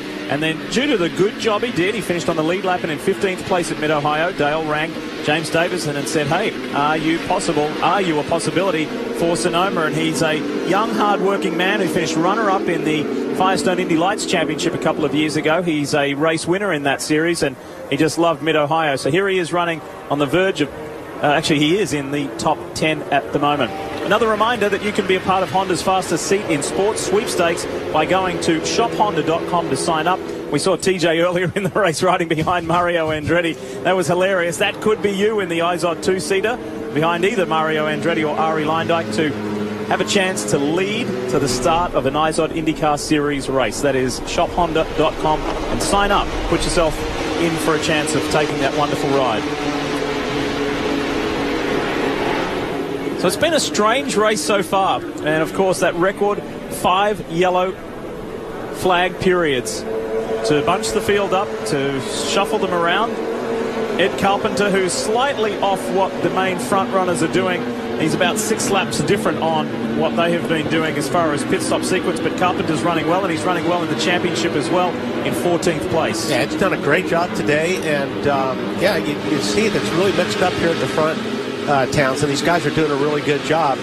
Even though they're in the middle of some of the best in the business, looking at Ed sitting in the spot right there, that's pretty impressive. This is easily the best event he's had in his career on a road course. If you just look at practice session pace and things like that, he is now into the tail end of the meat of the pack. Yeah. 5 years ago, he'd be 5 seconds, 6 seconds off the pace, and he has worked tremendously hard. And he's a legit player today. Doesn't quite have the paces of the leaders. But what I'm watching is past about 10th place, Wally. It is just a gaggle of guys that are just looking for a miracle today, and it is fun watching this. Yeah, these restarts have been really, really exciting to watch, and it's going to continue to be that way. The Target Chip Ganassi cars of Scott Dixon and Dario Franchitti have been prominent not only in this race, but this weekend, and especially over the last 4 races, including Charlie Kimball. Well, the 2 guys got to go to a local Target store recently and help some needy kids with back-to-school necessities. Clothes and books and paper and pens and shoes. Dario's, of course, an uncle to his brother's Marino's child, and Scott, of course, is a dad of 2 with Poppy and Tilly, and they had a great time, and so too did the kids and parents. So well done, guys, doing a little bit of community service there and helping Target out, help some needy kids get back to the new school year. I know some of you have already started school. Some are about to start tomorrow. We wish you a happy schooling year. So we're ready to go racing, but we go and then we get pulled back, and we go and then we get pulled back. So what we like to do is sneak in as many breaks as we can while we're under yellow so we can show you more green flag racing. You're watching IndyCar on your home of open wheel racing. Command has been given. Row 1, let me know. Row 1, on.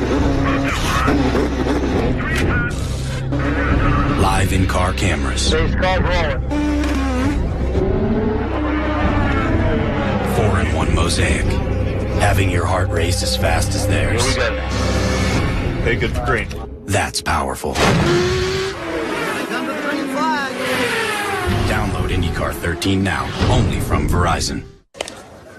Whoa, what do you got there? Berry pomegranate Mio. Do I just squirt a little? Or you can squirt a lot. Really changes your water. It changes everything. Mio, squirt some. He's a 20 years straight, get to work on time. He's loved one woman for all his life. Everybody knows he ain't just tough, he's strong. The all-new 2014 Chevy Silverado. Strong for all the roads ahead. Your car may have been born in 1997, but give it a new set of Firestone tires, and it could feel like it's fresh off the lot. Whatever you drive a Firestone. 49.5. Dreams come true at the world's largest collector car auction house, Auctions America Auburn. Thursday at 8 Eastern on the NBC Sports Network. All summer long, experience the thrill of thoroughbred racing at its finest from the place where it all began. Summer at Saratoga, Saturday at 4 Eastern on the NBC Sports Network. Back in wine country here in Sonoma. Great to have you with us live on NBCSN. Ready to go racing. Justin Wilson at the front. He is out of pit sequence compared to the guys behind him like Scott Dixon and Will Power and Dario Franchitti. Yeah, I know we've kind of been talking about this. I still don't know why you wouldn't come in now. You're on 10-lap older tires, and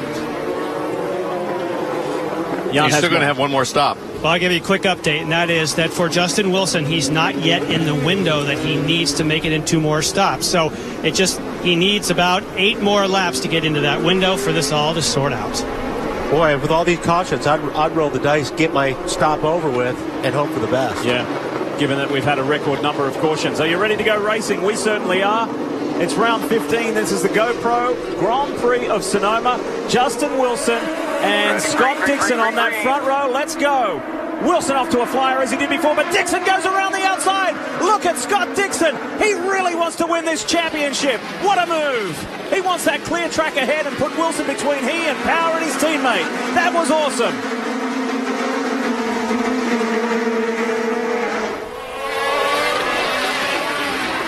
How about that? We talk about Castro Neves playing it careful and conservative.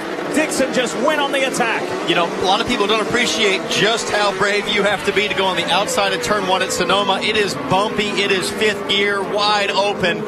That is the sign of a champion right there. And look at these two guys going side by side through the carousel. That's Briscoe and Vautier. We saw Vautier run wide on the exit of the carousel. This is Ryan Briscoe.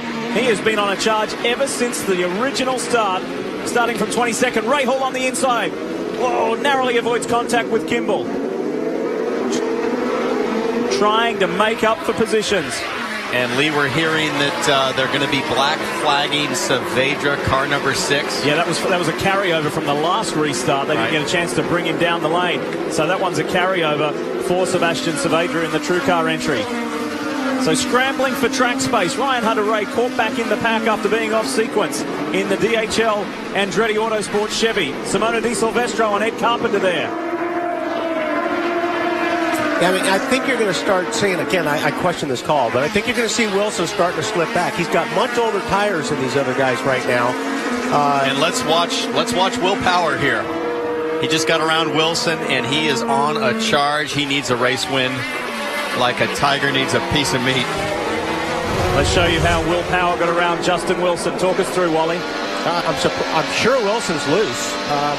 He's not getting the grip down coming off the corners right now because of, the rear tires having a lot more miles on them than everybody else. So I'm sure his hands are full.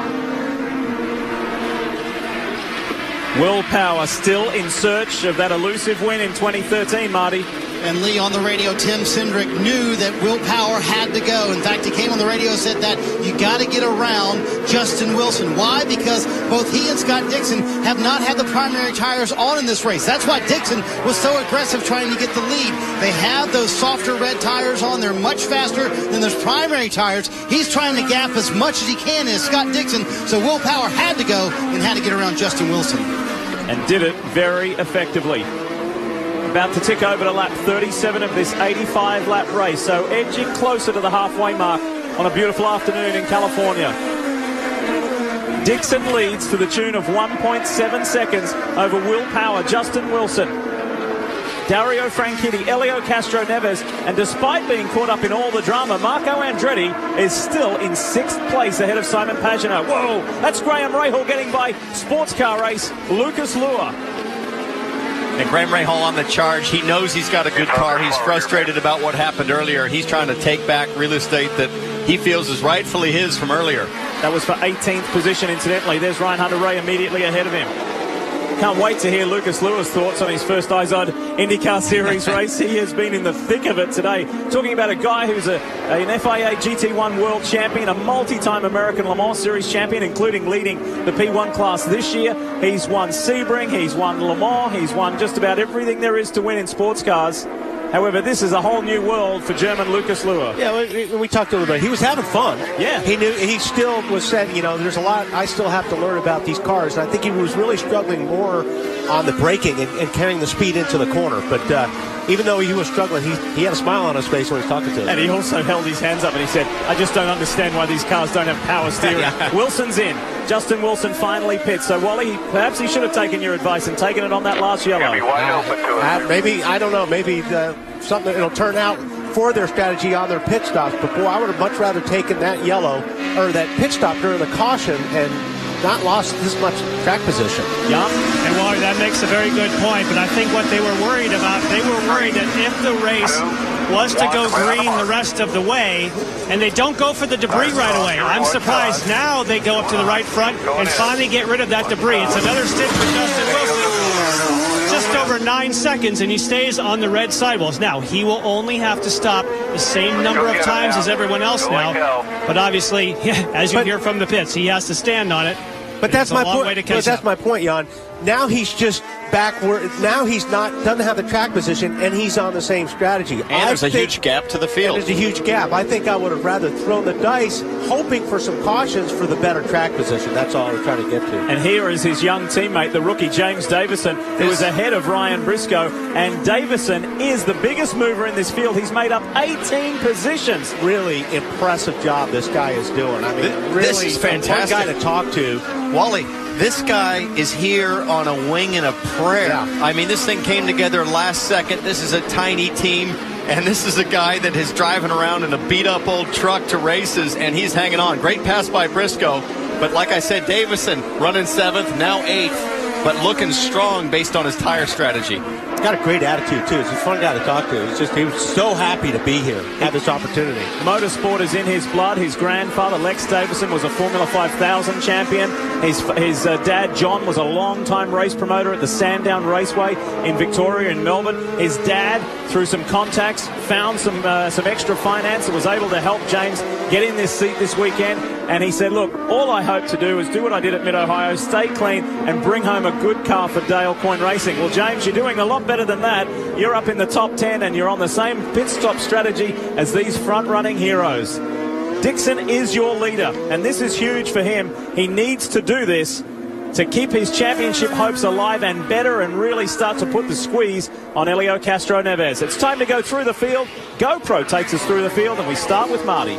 And Lee, about 9 laps before Scott Dixon does decide to come down pit road, clearly coming in and showing how aggressive he is willing to be to get that championship lead, maybe even today. You know, the Ganassi cars were so good in the open test here on Wednesday. They actually ran about 5 laps in the morning, left the property, went to lunch, and then came back in the afternoon. That's how good those Ganassi cars are, showing it again today here in the race. Will Power running in second. They told him, pick up the pace. You got to get to Dixon if you can. They want to go about 1 lap longer if they can when Dixon does decide to stop. Dario Franchitti behind him. You know, he went 3.5 months of the season with no podium. He's had 3 in his last 4 races, trying to get up there and get his first win of the season, Kevin. Solid run for Helio Castroneves, but he was hugely concerned after the morning warm-up. 16th quick, he said the car just wouldn't turn. They had to take it back to the pad, couldn't find what the problem was. And ultimately, something was broken in the steering column from an off in qualifying yesterday. Fixed. So far, so good, Marty. You know, Kevin, Marco Andretti does not have that win this year, but he has 5 straight top 10 finishes. That's why he's 4th in the championship standings. And once again, he finds himself in the top 5. They do think the wing is broken a little bit, but they keep telling Marco, listen, you're fine. You're the 3rd fastest car almost every lap. Jan? Simon Pagenaud trying to see if he can stay with Marco Andretti. The situation for him, these yellow flags actually have not worked in his favor because he feels that his car is better on long runs. Other people's tires wear. He says mine doesn't, so he's hoping for long runs of green.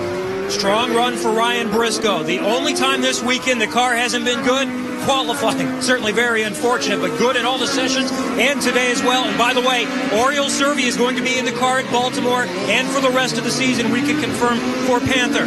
Next, behind him, James Davison. We've talked about the great run he has had, just his 2nd IndyCar race after mostly being out of the cockpit for the last 4 years. Just wants to get to the finish. Jan? Tristan Vautier, of course, is the teammate to Simon Pagenaud. They run a similar setup, but he said they drive much differently.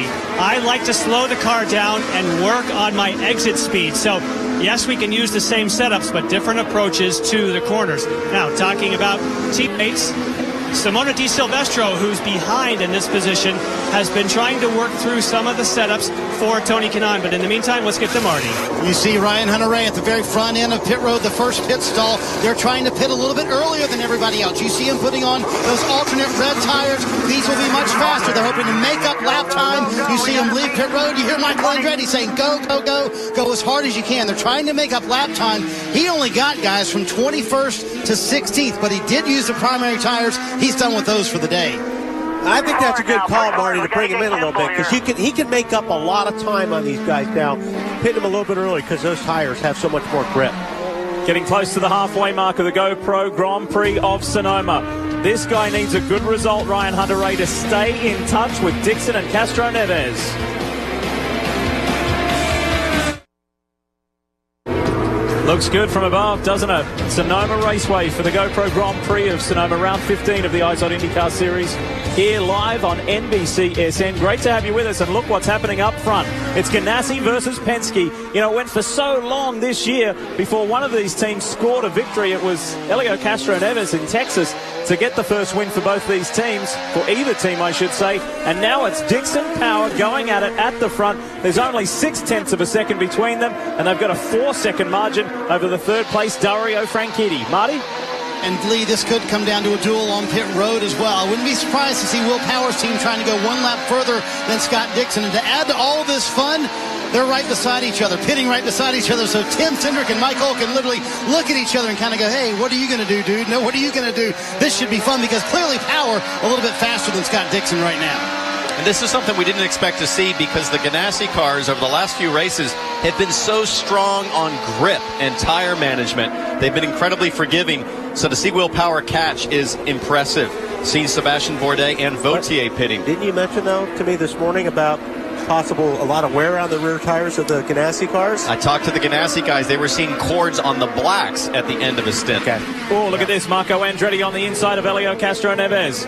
That's a nice move at turn 7. And does it easily. Pagenaud is in the mix. And then how about Ryan Briscoe hanging tough in 7th place? Remember where he started in 22nd. So it's been a productive day for the Panther Racing team. On board with the HP Honda of Simon Pagenaud, the team and the organisation Schmidt-Peterson, Schmidt-Hamilton Motorsports have announced they've just re-signed with HPD Honda Performance Development for the 2014 season. All right, Will Power is the first to blink. He's in.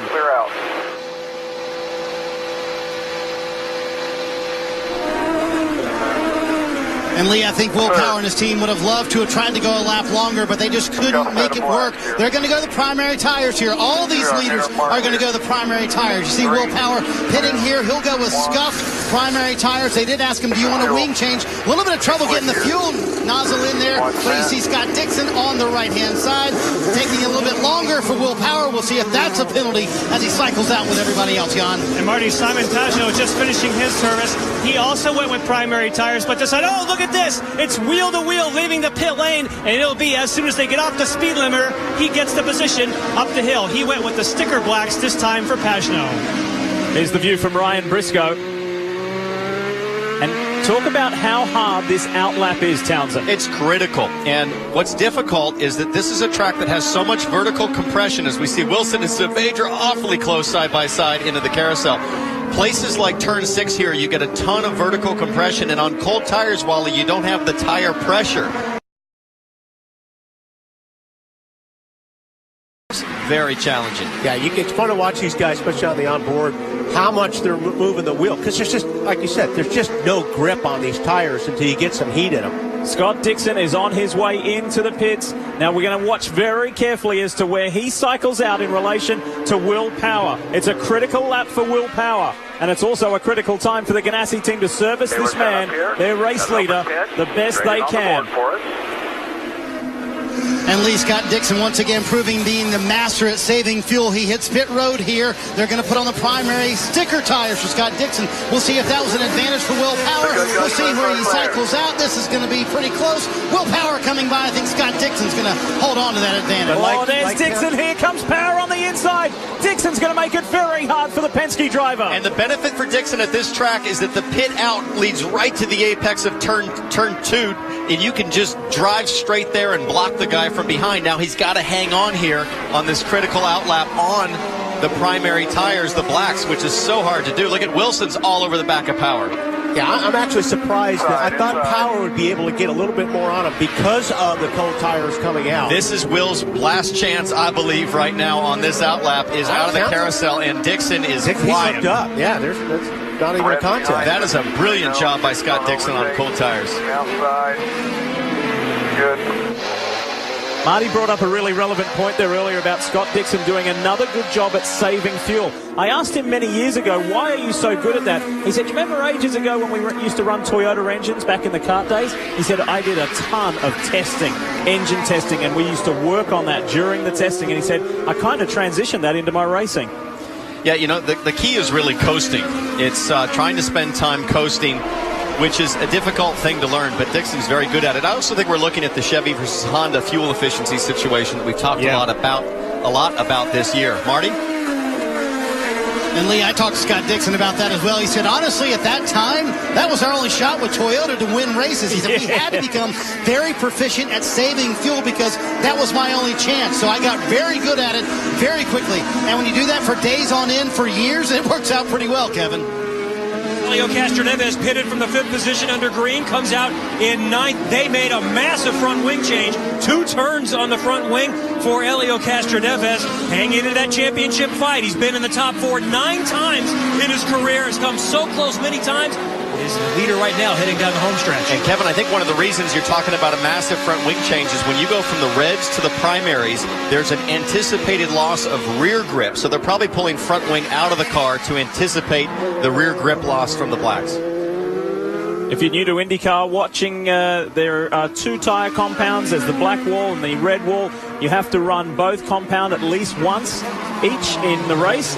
And the typical story is that the blacks, the harder compound tires, run for longer. The reds are softer. They run for shorter. Keep pushing. Those guys are on blacks now. We got to keep pushing. Let's go. This is the Barber spec, what's being called the Barber spec tire that was run at Barber Motorsports Park earlier in the year. However, it's not working in that traditional and typical way, so much so here at Sonoma Raceway. 38 laps to run. We're into the second half of the GoPro Grand Prix. Is Dixon going to hang on to this one? He needs to.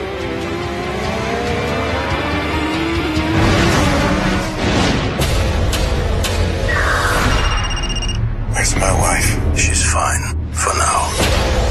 The bank has something I need. Steal it, and your wife lives. Get caught, she dies. I'm coming with you. I need to be told that she is all right.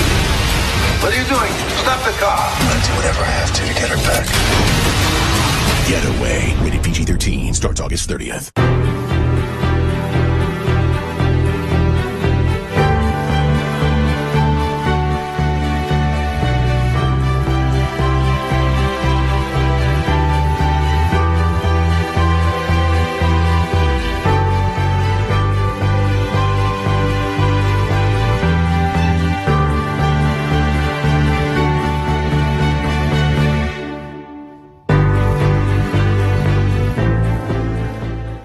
Wake up to a new, better breakfast. It's Golden Corral's tastier than ever ultimate weekend breakfast buffet. For one low price, it's our new buttermilk pancakes, bacon, sausage, signature omelets, and more. Juice included. It's a better breakfast, and it's only at Golden Corral.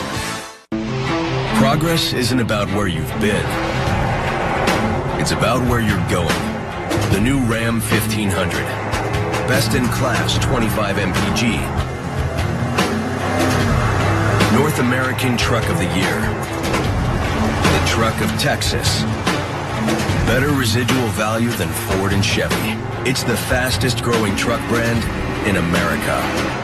Guts. Glory. Ram. Whoa. What do you got there? Berry pomegranate Mio. Do I just squirt a little? Or you can squirt a lot. Really changes your water. It changes everything. Mio. Squirt some. For those of you just turning on, want to be brought up to speed, it's been a wild old race here at Sonoma. Right at the very start, Charlie Kimball spun at the top of the hill. This is what it looked like from Graham Rahall's point of view. And that brought out the first of what has been 5 yellow flag periods. This is Sebastian Bourdais at the restart getting into the back of Marco Andretti. It has been frantic in this race today. We scoot ahead to lap 19 and check this out. Charlie Kimball around the outside of Hunter Ray to get back on the lead lap. Fantastic move from Charlie. We see a little more chaos at the back. Here's Graham Rahal checking up. Marco goes to the outside, Simon to the inside, and Graham is a ping pong ball bouncing off the cars. Big contact, has to replace his front wing, able to keep going. Ahead to lap 26, and watch this wild ride, Wally. Yeah, the restarts have been, they've been plenty of action. Hinchcliffe gets sideways, lost a lot of ground on that restart.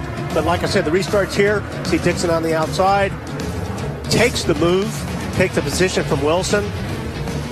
And that was one of the boldest moves we have seen today. Sebastian Saavedra has pitted for his Dragon Racing team. He's been in the mix today. He's been running well. He's been up front. He's had a penalty. He's been in some collisions. It's been a pretty interesting day for young Sebastian Saavedra, who drove well here last year in his first appearance as well. So meanwhile, up at the front, Tony Kanaan, James Hinchcliffe going at it. They are out of sequence in regard to the rest of the guys. So they last pitted on lap 31. Hinchcliffe pitted on lap 30 in comparison to Scott Dixon, pitted some 15 laps later. And unfortunately for these guys, if it stays green, they're likely to still have 2 stops to make it to the finish. Yeah, they're about a second plus slower than the guys that have stopped, like Dixon and Power and them. Need to update you on something that has just gone down. Justin Wilson got by, Will Power ran wide. Justin Wilson was able to slip up the inside at turn 7. And that's the case of Will Power thinking about Scott Dixon, knowing that he's on cold tires, thinking this is my chance to get him, and Justin Wilson taking advantage of a mistake from Will Power. I'm not sure Will expected Justin to be that close and competitive behind him. And again, when you think big picture, the way this race is shaped and the way that it looks like it's heading, Scott Dixon well and truly in control. And if he were to be victorious, that would be 5 straight races for Chip Ganassi's organization. They have just come on this second half of the season unbelievably. Now, we're watching 2 guys that not only won a great result today, but they're thinking very much about their futures as well, Wally. Got Tony Kanaan not in contract for next year yet. Hinchcliffe not in contract for next year. A lot of questions about where they might end up. For right now, we know Kanaan's going to end up in pit lane, the first guy to stop. And if you weren't with us a little earlier, set up, open pit in. So Tony Kanaan is going to have to stop one more time after this. That's Jimmy Vasser talking to him with the open box. Their strategy has fluctuated today. It was originally a plan for a 4-stop race, but because they picked up 9 spots earlier in the early cautions, they changed it to 3. Here in the last 10 or 15 laps, they've been thinking either way. If they got a lot of caution, they were going to try to make it the rest of the way, but it's going to take a ton of caution for them to get there. He does have sticker red, so the idea here is to make up some time. Tony Kanaan celebrating his 211th consecutive open wheel start, drawing level with his friend and co-owner Jimmy Vasser here today. He comes out in front of Ryan Hunter-Reay, so that's down in 14th position. Man, you really feel for Hunter-Reay here. You know, starting at the front, went with an off-strategy situation there. At least his team called him in. You could tell that he was hesitant about it. Now he finds himself buried deep in the field, just trying to do anything to get back to the front. Yeah, he has not been able to put the numbers together here. I mean, his best finish is an 8th spot. Just watching Ryan Briscoe get a little wide there at the exit of the carousel, and Simona gets a nice run. Good pop to the inside, makes the pass. There's also been a good scrap, the 2 cars behind those guys. This is Charlie Kimball, the Mid-Ohio race winner, and rookie Tristan Vautier up ahead. Vautier takes the inside line. Charlie, full of confidence at the moment, says, well, I've run out of road. Impressively stays off the dirt. Kimball's made up a lot of ground. Don't forget, he was a lap down earlier in this race, and he's sitting in the 12th spot right now. The 3-time race winner this year, James Hinchcliffe, who started the season in the best possible way on the streets of St. Petersburg with his very first IndyCar Series win, and he went on to add 2 more to that in spectacular style.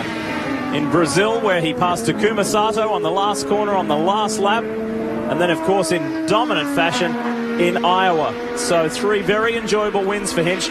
As far as the championship, he slid down the order a little bit because he's had a few too many DNFs and poor point scoring performances. And Lee, we get a great shot at the gap there that he has to second place. Obviously Dixon on a different strategy, but James Hinchcliffe is doing everything he can right now to build that gap. He's really battling, we think, probably Kanaan, Kimball, Vautier on track position for when he comes out after his stop, but he's pushing hard. Wilson here. Yeah. He is not going anywhere from Scott Dixon. In fact, I think he's closed up on him a little bit. The key thing to keep in mind here between these two is 8 laps difference as far as the fuel load for Justin Wilson and Scott Dixon. Wilson pitting 8 laps earlier. Just the opposite of what it was earlier in the restart. And don't forget the tire situation. Right. Justin Wilson starting on primaries, the first in the order, the starting order to start on primaries. And Dixon, we're seeing the struggle here on the blacks as Wilson's going to be able to finish red. And guys, that was the one question Scott Dixon had when he heard Justin Wilson got around Will Power. He said, is he on primaries or reds? They said reds. And then they said, Scott, listen, just do the best you can. Kind of a big penalty for both Scott Dixon and Will Power right behind him to be able to serve the primary tires right now. And Justin Wilson, with that huge advantage, they do expect him to be able to get around Dixon. He's had a solid weekend this weekend at Sonoma, and he has performed well here. He's finished in the top 10 in all but one of his starts at this racetrack. He enjoys it. Just think about the pedigree and the history behind Justin Wilson, Formula One driver, F3000 champion. This guy is a superstar, and it's so pleasing to see him still in the IZOD IndyCar Series. And don't forget, years ago, Lee put his entire future in racing on the public stock exchange in England to raise the money to get a minority seat in Formula One. And I got to say, he is one of those guys that we don't talk enough about, I think, in terms of his talent in race cars, in races, in this series. It's amazing. So he is putting the heat on the man who is second in the championship at the moment. A little bit different as far as their pit stop sequence, but we will see. How about pressure on the championship leader? He's running 7th at the moment. This is tight, and after we finish today, there's only 4 races left.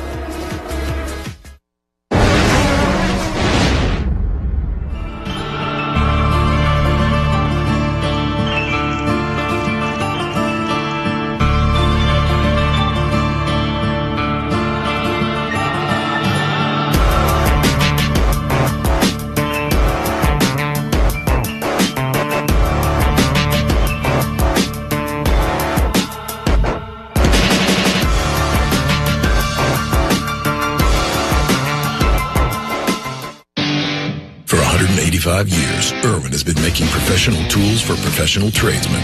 Today, Irwin Tools salutes those who build this nation with their bare hands. Join Irwin in celebrating National Tradesman Day to say thanks for a job well done. A man and his truck, and a broken fence, and a lost calf, and the heart to search for as long as it takes, and the truck that lets him search for as long as it takes.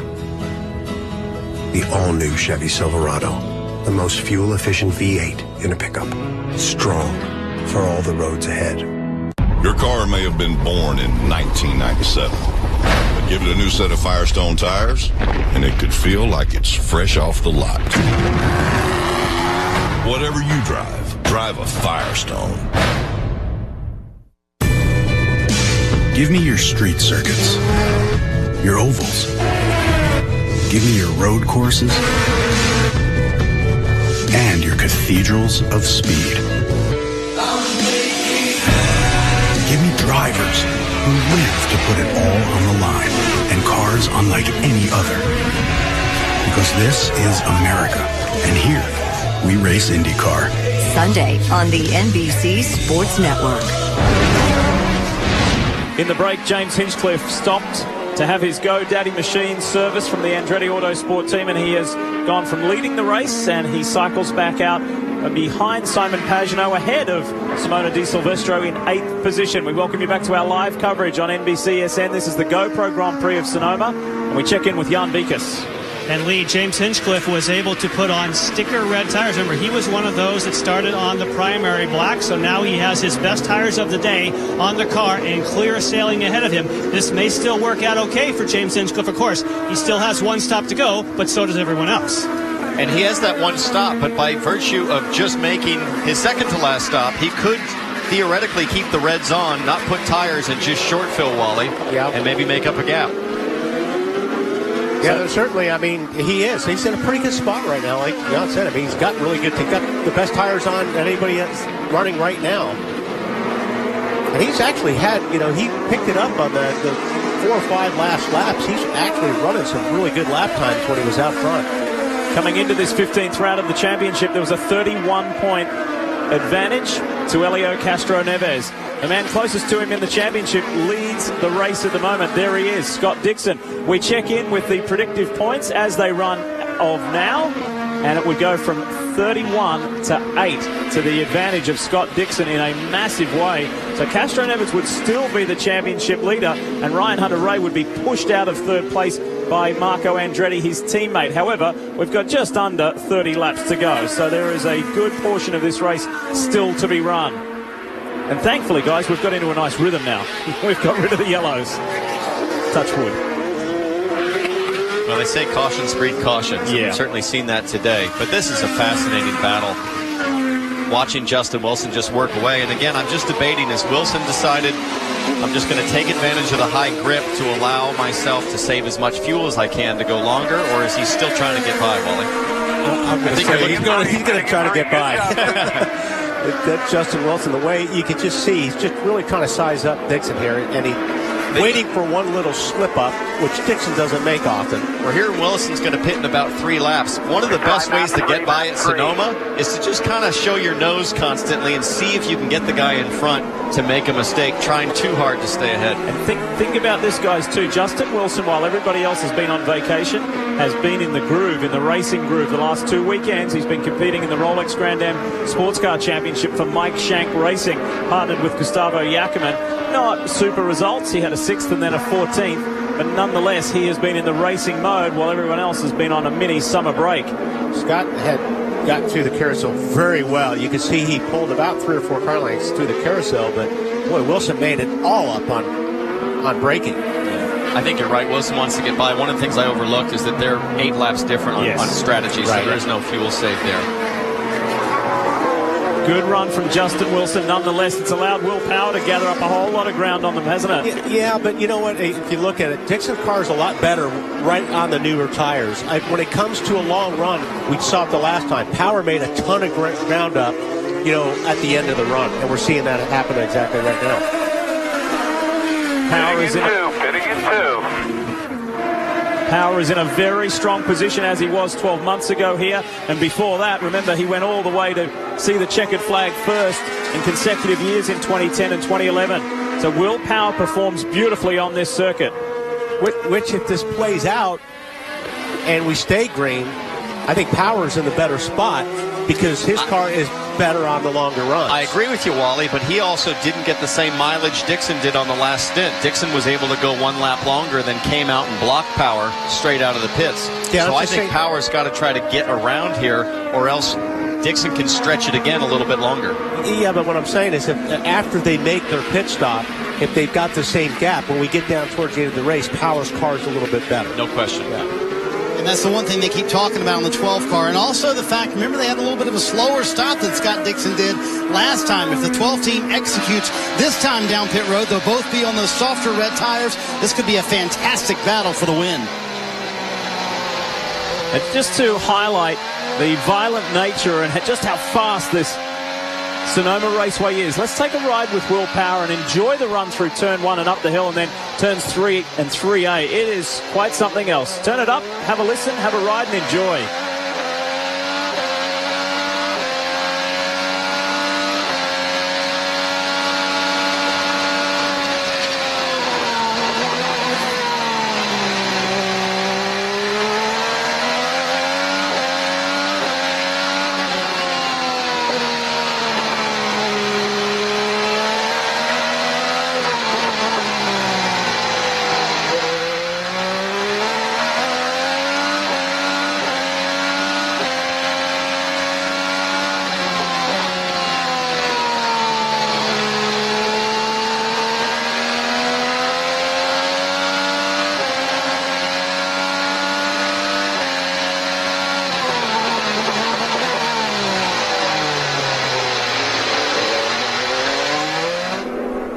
Look at Justin Wilson. He is all over the back of Dixon. He's got a pit, but that's not going to stop him from trying to mix it up before he gets into pit lane. It's an enjoyable lap, isn't it, around Sonoma? And that was cool with Will Power. Now try doing that 85 times, the best you can, the fastest you can, and fending off the competitors. With 26 laps to go, a little further back in the pack. And James Davison there gives EJ Viso plenty of room up at turn 7, where we've seen multiple collisions today. And then the same corner, look at this. James Hinchcliffe attacking the championship points leader, Elio Castro-Neves. Yeah, these guys are really sitting ducks right now because Hinchcliffe's got on such better tires. And they put themselves in a very good position. But you can see Castro-Neves knows, man, I can't afford any contact. I've got to finish. I might not win today, but I need to finish and get as many points as I can. Keep this thing in one piece. Yeah, absolutely. He's got to finish. You're absolutely right. But boy, every time somebody goes by, you're looking at that point gap to get smaller and smaller. And if I'm Hinchcliffe, I know Castro-Neves' mindset. Oh, absolutely. So I'm like, man, this guy's got to finish the race. I'm going to throw it in there. I know he's going to leave me room. He's going to give me plenty of room. Elio has dropped down the order to 7th at the moment. Simon Pagenaud is the next one, looking to snatch that spot from him. Hinchcliffe has already caught his Andretti Autosport teammate Marco Andretti. Look at the green machine on the attack. Hinchcliffe is powering. A couple more. Turn 7, he's haunting his teammate on the inside where he was a lap ago. Nice move. Hinchcliffe ticks another one off. Fresh tires, and he is on it. You know, looking at that championship score, if we were to finish as we are right now, I'm just blown away by Marco. P3, if we finish this way. He hasn't won a race, but he's just been there race after race. Here's Wilson in pit lane. With 25 laps to go, Jan Beekers is standing by. There'll be some radio chatter as he comes and makes his way around towards the far end of pit lane. I have good news for Justin Wilson. He has his favorite set. This is a brand new set of sticker reds waiting for him. Wide open. But he will need a full load of fuel. 2, 1, right on the mark. So look for this stop to be around 9 seconds. Scott Dixon, because he stays on course, won't need to take as much fuel. See, they had to wait for fuel. So that was about a second and a half that they waited on the fuel. If Scott Dixon stays out on the racetrack, he won't have to wait that second and a half because he won't need as much. And look at all those cars sweeping by, and James Davison, his teammate there, just gathers it up. Watch this. Watch the refueler. Yeah, if you look at the refueler here, watch him struggle to get that probe in there. And that's maybe not even a second, but what a penalty on a green flag stop. Well, despite having those softer red, you see Ryan Hunter-Reay on pit road. He was not able to make the progress they would have liked, and they too were waiting on fuel to get in the car. They only made it up to 14th on that run. Remember, he's a third player in the championship game. Could be a big day for Ryan Hunter-Reay and losing points here at Sonoma. And shook his head as he was exiting his pit box. Frustration for the man who qualified well, was running up the front, and that opening pit stop was what did the damage. And he comes out behind J.R. Hildebrand in the Barracuda Networks car. Here's the man up front, Scott Dixon. He's got 1 second over Will Power. The big names in the big positions going for the win.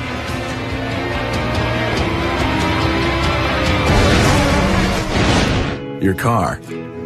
It's been your wingman, dining room, and best friend. Baby maker, and baby soother.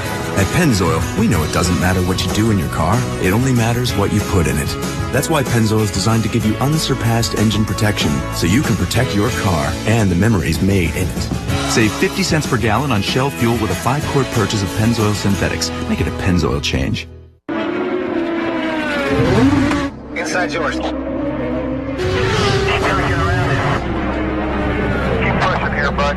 That's turn 4, spotter. Turn 4's clear. Streaming 4-in-1 Mosaic. Inside. We'll push the back left. Be smart here. Live pit crew chatter. Riding shotgun from green flag to checkered. That's powerful. Download IndyCar 13 now, only from Verizon.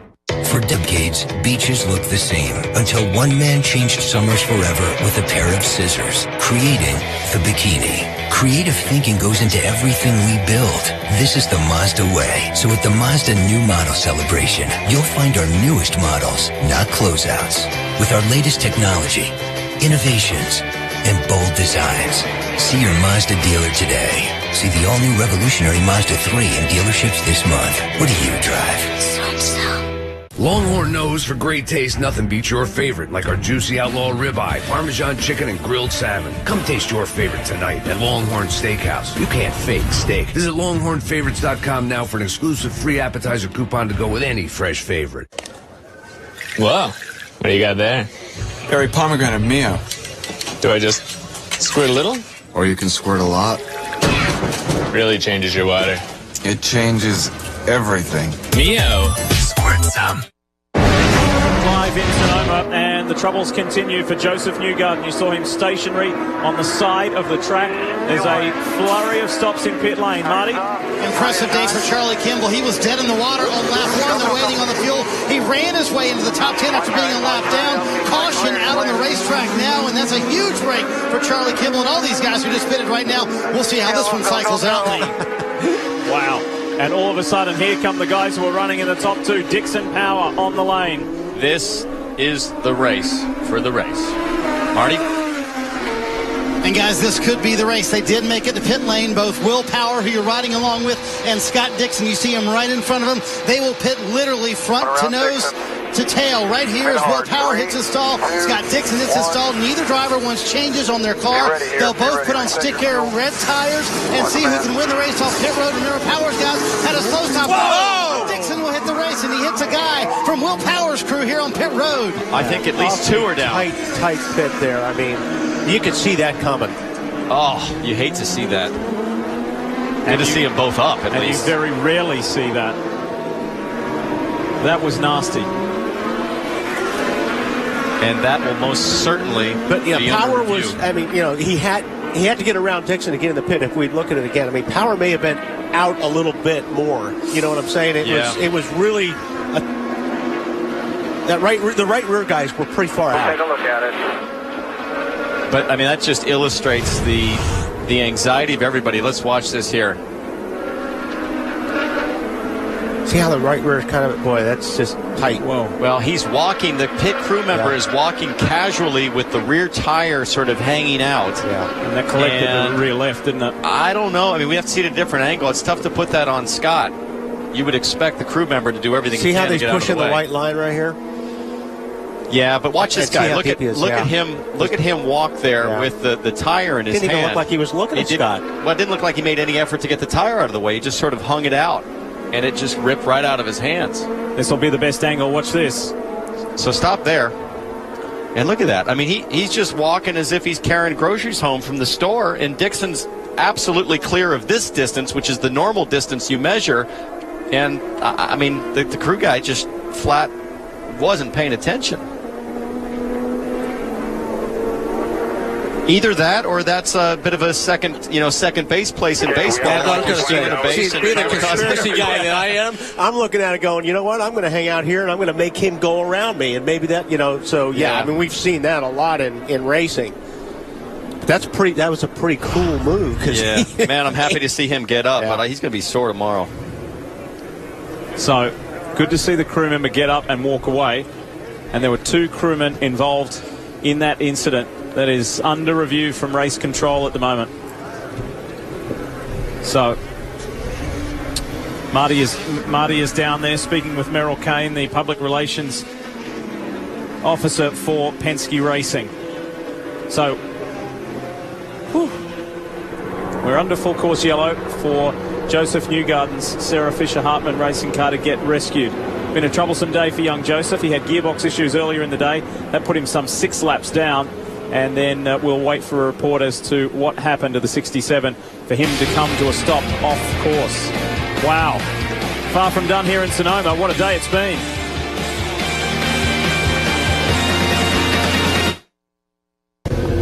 Beautiful day here in the Sonoma area. It is about 19 laps left in the race here. And interesting pit stop for Will Power and his guys. It actually wound up being 3 crew members who were hurt in that incident. Travis Law was a tire carrier, and his injury actually didn't happen when Scott Dixon hit the tire. It was when he hit the ground. He hit his right elbow. Damon Lopez, the assistant fuel guy, hurt his left ankle. You're looking at Jeremy Baker. He actually was hit by an air gun that whipped out when Scott Dixon went around them. So that is what Jeremy is holding ice on his left leg, as you can see right there. But all of them say they are fine. And in fact, Travis told me it's pit road. We kind of expect it once in a while and haven't been hit in quite a while. So obviously everybody okay. They will be fine to continue the race. Lee. Thanks for the update, Marty, and good to hear that the guys are okay. It is still under review in race control, and we'll update you. If you've just joined us, it was a fairly frightening looking incident involving the gentleman that Marty just told us about. This is Scott Dixon exiting his pit box, and this is Travis Law holding the tire, and boom. Yeah, I would certainly not put any blame on Scott Dixon for that. None whatsoever. I mean, whatever comes in the review comes of it. I mean, Scott didn't do anything wrong there. So you rejoin us under our sixth, that's right, full course caution. For the first 33 laps of this race, we had 5 cautions. For the next 31, we had none. And now we've got our 6th full course caution after Joseph Newgarden's car had been rescued. So it sets up for a nice last 19 laps, doesn't it? It certainly does. And to think we made it through a Toronto and a Mid-Ohio with no cautions. That's probably the biggest miracle of the season after watching this today, but this should be just a blast to watch these guys go at it. Getting back to, a little bit what we were talking about earlier, I think these caution laps play into Dixon's favor. I thought if it went green for a long time, we'll take a relook at. I'm going to take you back and show you another angle of this incident and draw your attention to how deep in the box the 12 is.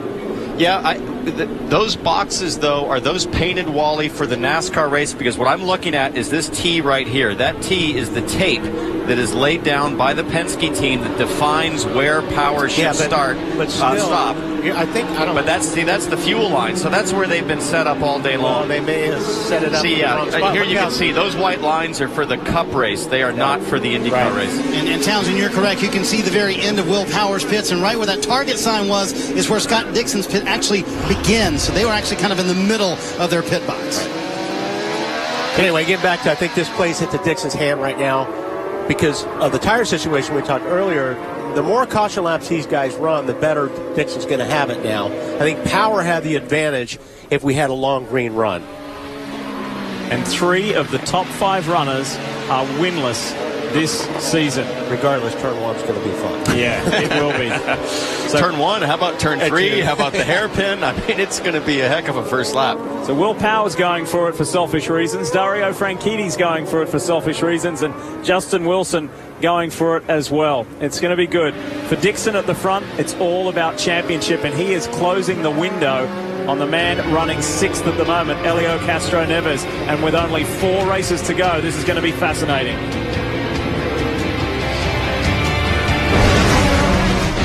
My wife, is she alive? For now. If you want her back, follow my instructions precisely. Drive. Rule number 1. There is a package at the bank. Steal it and get it out of the city. Rule number 2. The police will be after you. Don't get caught. Rule number 3. You have 2 hours. I'm coming after you. You hear me? The clock is ticking. Getaway. Rated PG-13. Starts August 30th. I don't drive a race car every day, but when I do, it has to be ready. At the race shop or at home, that means Deltran Battery Tender. Deltran battery tenders don't just charge batteries, they automatically switch to a smart maintenance mode that keeps your battery at its peak charge. With protection from overcharging and easy to understand LED indicators, Deltran battery tenders maintain my most valuable equipment. If you can't start it, you can't drive it.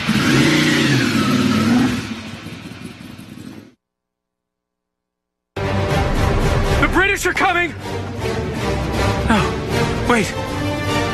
It's the Italians. The Italians are coming!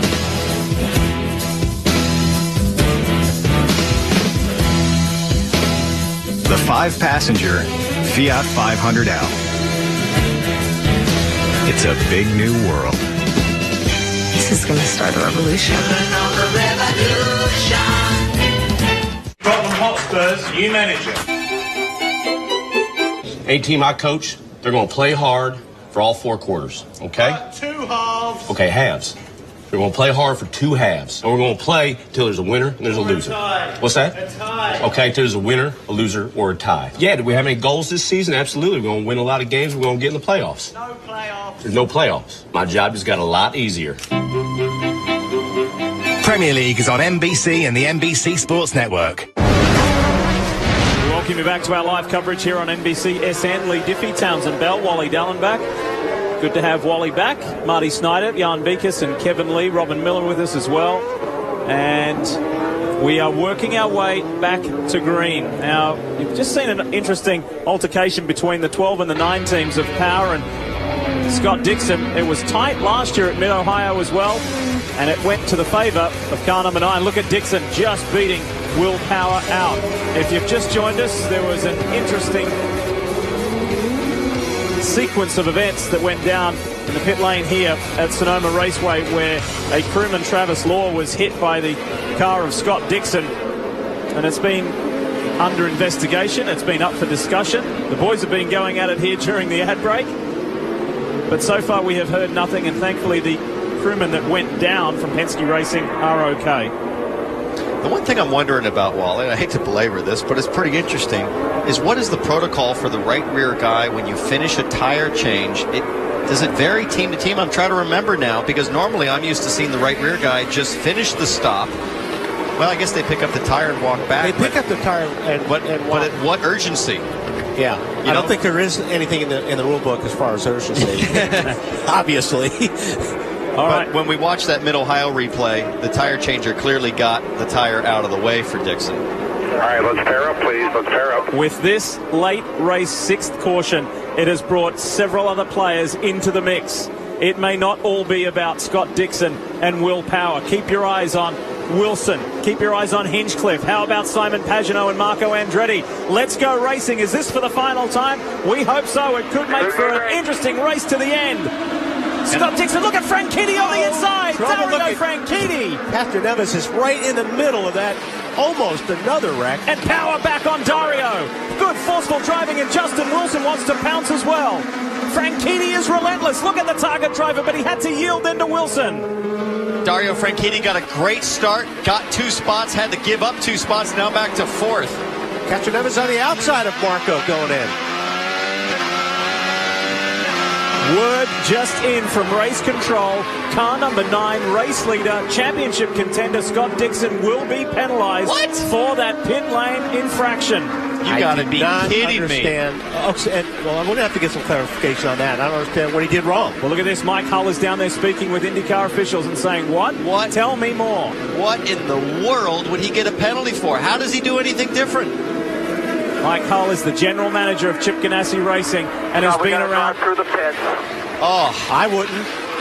You can take all your points away from me all you want. I would stay out of that racetrack because there's no way I would pit for that penalty. How in the world do you expect Scott Dixon to do anything differently coming out of his pit stall? That's ridiculous. And guys, I gotta say, Scott Dixon was awfully calm, especially for a guy in the middle of the championship battle. You see him serving the penalty so slow as everybody else flies by. All he said was, are you serious? This could be a defining moment, the defining moment in Scott Dixon's 2013 championship. And look at him shake his head. He can't believe it. I can't either.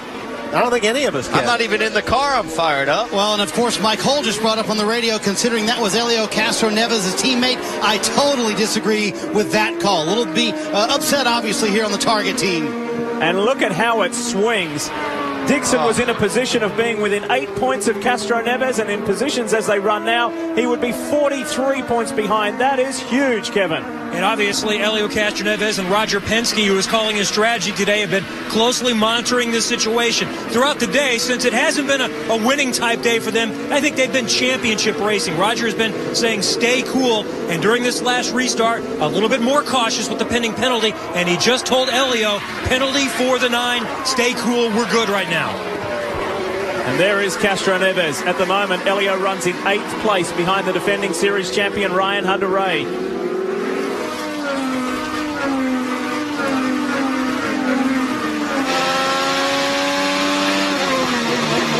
Let's take you back to the restart because it was fast, it was close, it was frantic, and Helio Castroneves had an anxious moment. Keep your eyes on this. Yeah, he's going to be put in the center here, I think. Yeah, right there. Oh, boy. Great job keeping that car straight. His right front was off the ground, sitting on the top of Marco's under tray. And as we've talked about all day, my poor Helio's just like, man, another restart. Yeah. He has been in the middle of chaos. And on opposite ends of the spectrum, when it's your day, it's your day, and when it's not, it's not. It's not Scott Dixon's, it is Helio Castroneves. Hunter-Reay is hungry. He's looking for a way by the Brazilian. 14 laps to go on a day that's given us so much to talk about from Sonoma. Watch this, watch the yellow car. Here's the Andretti Autosport machine. Inside at turn 7, Castroneves argues the point. They go side by side. Hunter-Reay and Helio Castroneves, the championship contenders. It looks like they might have touched. And after that drive-through penalty, Scott Dixon is in 21st position, 19 seconds behind Will Power. And you know, because of the situation, Castroneves, it's a different frame of mind right now. I mean, now it's like, okay, maybe I don't have to be so careful because the guy I was worried about is way behind me right now. Absolutely. Here's the move. Watch this, up into turn 7. It's been a real hot spot, as it always is. Hunter-Reay pops out early. He's got a bright yellow car to show Castroneves in the mirror, but Castroneves stays to the outside, and I think there was a little bit of rub there, left front to right rear. But as you said, Wally, they should be on the radio to Castroneves saying, man, just finish. We do not need to worry about losing a ton of points. Let's just get out of this. So with 12 and a half laps to go, think about Will Power for a moment. His last win came Brazil last year. It has been a long time for the Penske man, Will Power. Meanwhile, Tony Kanaan is enjoying life in 6th. He's got Marco Andretti right behind him. Castroneves, Hunter-Reay, and Sebastian Saavedra is up into the top 10. Good run in car number 6. Look at this inside line. Helio goes inside his good friend, Tony Kanaan. Like I said, all of a sudden Helio's on fire. Good job. You know, I think he was being careful this whole race, and now that Dixon is out of the picture, it's like, you know what, I'm going to go for it. Yeah. Good news. Inside, here comes James Davison on the inside to force his way past Simona Di Silvestro. Good on for James. And Wally, I think you're right. He's probably realized, man, I keep trying to protect all race, and all that happens is I end up in the middle of of just constant drama and carnage, I might as well just do what I'm used to, which is drop the hammer and go fast. And that's what got him here. That's what got him in this position. Right. Here's how it runs. Power is less than a second ahead of Wilson. Franchitti is third. Simon Pagenaud, James Hinchcliffe, that's your top 5. Good fights all the way down through the field. 12 laps to run.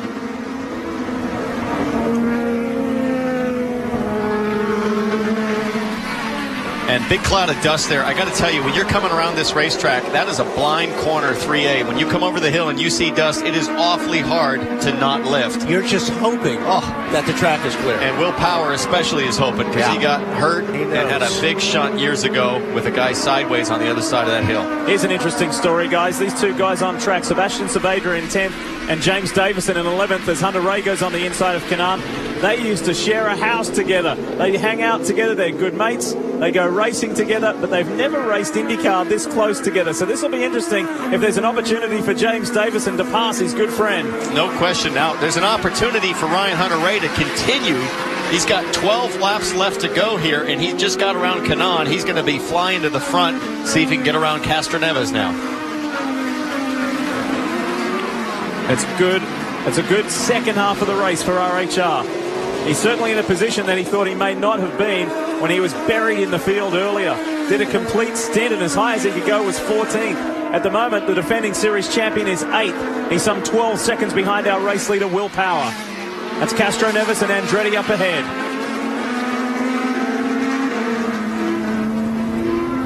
Well, guys, let's talk to Mike Hall and see if he agrees with this call. I know you don't agree with the call. Were you surprised it came down? Well, I don't know. First of all, the reason that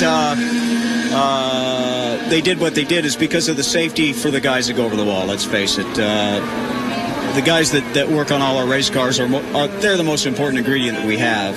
But in this case, we watched the tape. I know they watch the same tape, I assume. But based on what we found out in Toronto, they don't. They don't have the same thing that UTV guys have. So I think what they watched was probably a thumbnail sketch. But in reality, the guy turned his back and carried the tire into Dixon's side pod. If you look at Dixon's side pod, it's got rubber all the way up on the top of it. He walked into us. So if that sets the precedent at the next race, that means that somebody can walk into somebody else with a tire in their hand. I don't know if that requires leniency, but I think that requires consideration. But the most important thing is the guy's okay. And that's the bottom line for me. Just to clarify, though, you do feel it was an intentional move on Will Power's team part. Do I see? It was an intentional move by their part. Oh, no. How could you say that? Those guys race us clean. We race them clean. We've raced a lot of races with those guys over the years, and we'll keep doing it. And the race teams themselves, we enjoy racing with each other. From this point forward, obviously there's a lot at stake here with the championship. How will you follow up with IndyCar? Well, I don't know. What are we going to do? It's not a protestable offense.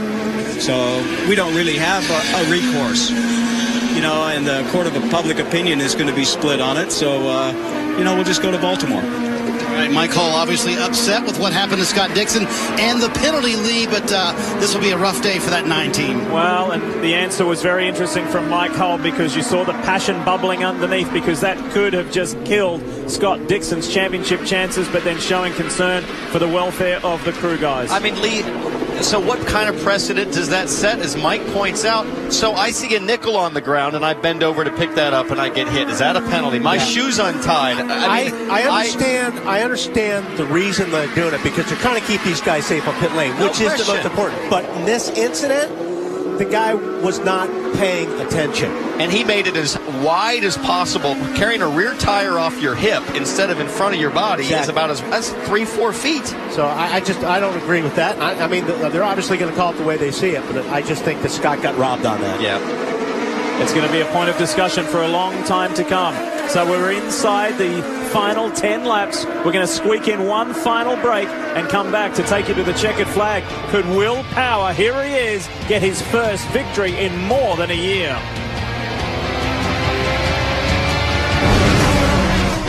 Honda, we know some people just can't leave things be.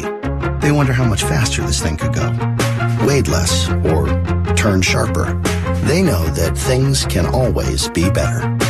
We count ourselves among those people. Introducing the quicker, sleeker, smarter, best Civic Si yet, made possible by Honda. Honda, proud partner of the IZOD IndyCar Series. Whoa, what do you got there? Berry pomegranate Mio. Do I just squirt a little? Or you can squirt a lot. Really changes your water.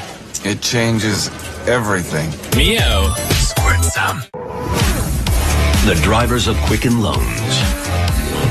Elio Castroneves, Ryan Newman, Will Power, and Tony Stewart. They are engineered to accelerate, engineered to dominate, engineered with muscle and brains, engineered for victory lane. For a home loan experience that's just as amazing as our drivers, call Quicken Loans, engineered to amaze. Golden Corral just made the weekend better than ever again. Our $12.99 premium prime rib and shrimp weekend is back. It's endless prime rib, our best jumbo butterfly shrimp, and our new bone-in catfish and catfish fillets. It's our premium prime rib and shrimp weekend only at Golden Corral.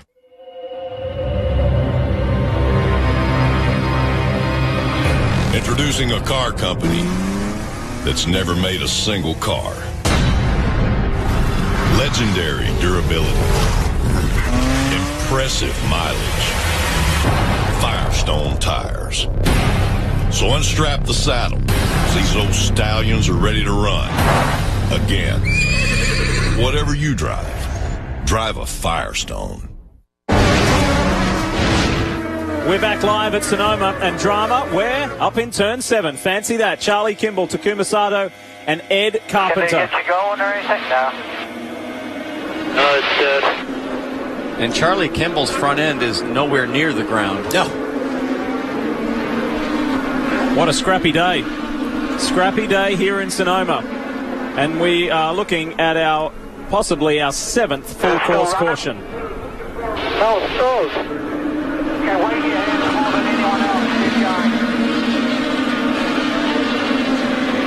Let's show you what happened involving these guys, and there may have been more cars involved that got away with it. I think Ryan Briscoe was in the mix. Yeah, here's Briscoe. A little bit of damage on the front left wing. He goes inside Simona Di Silvestro and James Davison. Oh, yeah, he just clobbered Kimball there. Davison was lucky to get away with that. This is what it looked like for Charlie Kimball, the last round winner. I think all you're going to see is him go around. Yeah. You're not going to see much. And unfortunately for Briscoe, I've been in that situation before. He drove back, and I was like, well, how did these guys get underneath them? That's how. I was just going to say, for Briscoe, all you're thinking about is maximizing your brake zone here with Simona, and you're trying to brake late, and then you just don't expect, to run out of road with Charlie. It's and like you said earlier, some of these guys really laid apex, and he kind of squared it off, and I don't think Briscoe was expecting that. Yeah. There was one big winner in that mess. That was Graham Rahal. He picked up 2 or 3 positions, cut through on the inside of all of that, and was able to capitalize. So, we regroup again. And the Holmatro safety crew will do their normal excellent job to clean this up very quickly and help Charlie Kimball. How much can change in the space of a round in the IZOD IndyCar Series? It was all celebration at Mid-Ohio 3 weeks ago. It's now head-scratching for the race with Inchland, Novo Nordisk crew. And for the guys at AJ Foyt Racing as well, some frustration for Takuma Sato. Negotiations continue to keep the Japanese driver here in the States racing in the IZOD IndyCar Series, where he picked up his very first career win earlier this year on the streets of Long Beach. He's a real asset to the series. He's a real crowd favourite. We love his aggressive style of racing. So let's hope they can continue to keep Sato in that 14, the ABC Supply Company car for AJ Foyt. And they really love him. They love his hard-charging attitude. I've talked with the team, talked with Takuma. He's happy with the team, and they just love the fact that he goes for it all the time. I know in your mountain biking you've taken on that no attack, no chance philosophy, so it's working for him, it's working for you in the woods, isn't it? We'll be back. Quick break, and let's finish this thing off. Decades, beaches looked the same until one man changed summers forever with a pair of scissors, creating the bikini. Creative thinking goes into everything we build. This is the Mazda way. So at the Mazda New Model Celebration, you'll find our newest models, not closeouts. With our latest technology, innovations, and bold designs. See your Mazda dealer today. See the all-new revolutionary Mazda 3 in dealerships this month. What do you drive?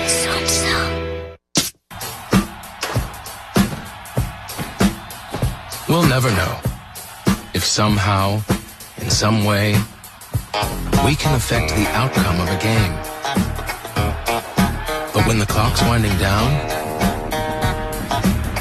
and everything's on the line, we all believe.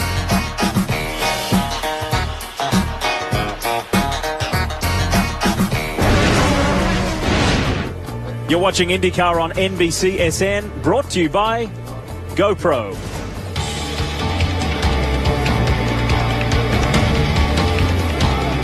It's been a beautiful day. It's been a wonderful week here in California, but perhaps not the same adjective for this race, which has now seen 7 full course cautions. Now, as we saw a rule implemented at the last round, we were about to say that the race control were about to move the 20 out of the way, because now in the last 15 laps on road and street course races, they move the cars not on the lead lap. Which I love that. I love that rule. Yeah. Great rule. I mean, that was because I remember when it wasn't like that, and some of these finishes when you had 5 laps to go, it was just a mess. So it gives the guys, who earned to run for the lead, not have to get through guys that are lap down. Okay, so let's tell a balanced story. Marty spoke with Mike Hull from the Chip Ganassi Racing team. Now let's go on the other side of the fence to Penske Racing, and here is its president, Tim Cindric. Well, let's get his assessment. First of all, Tim, are your guys okay? And you've had a chance to talk to all 3 of them.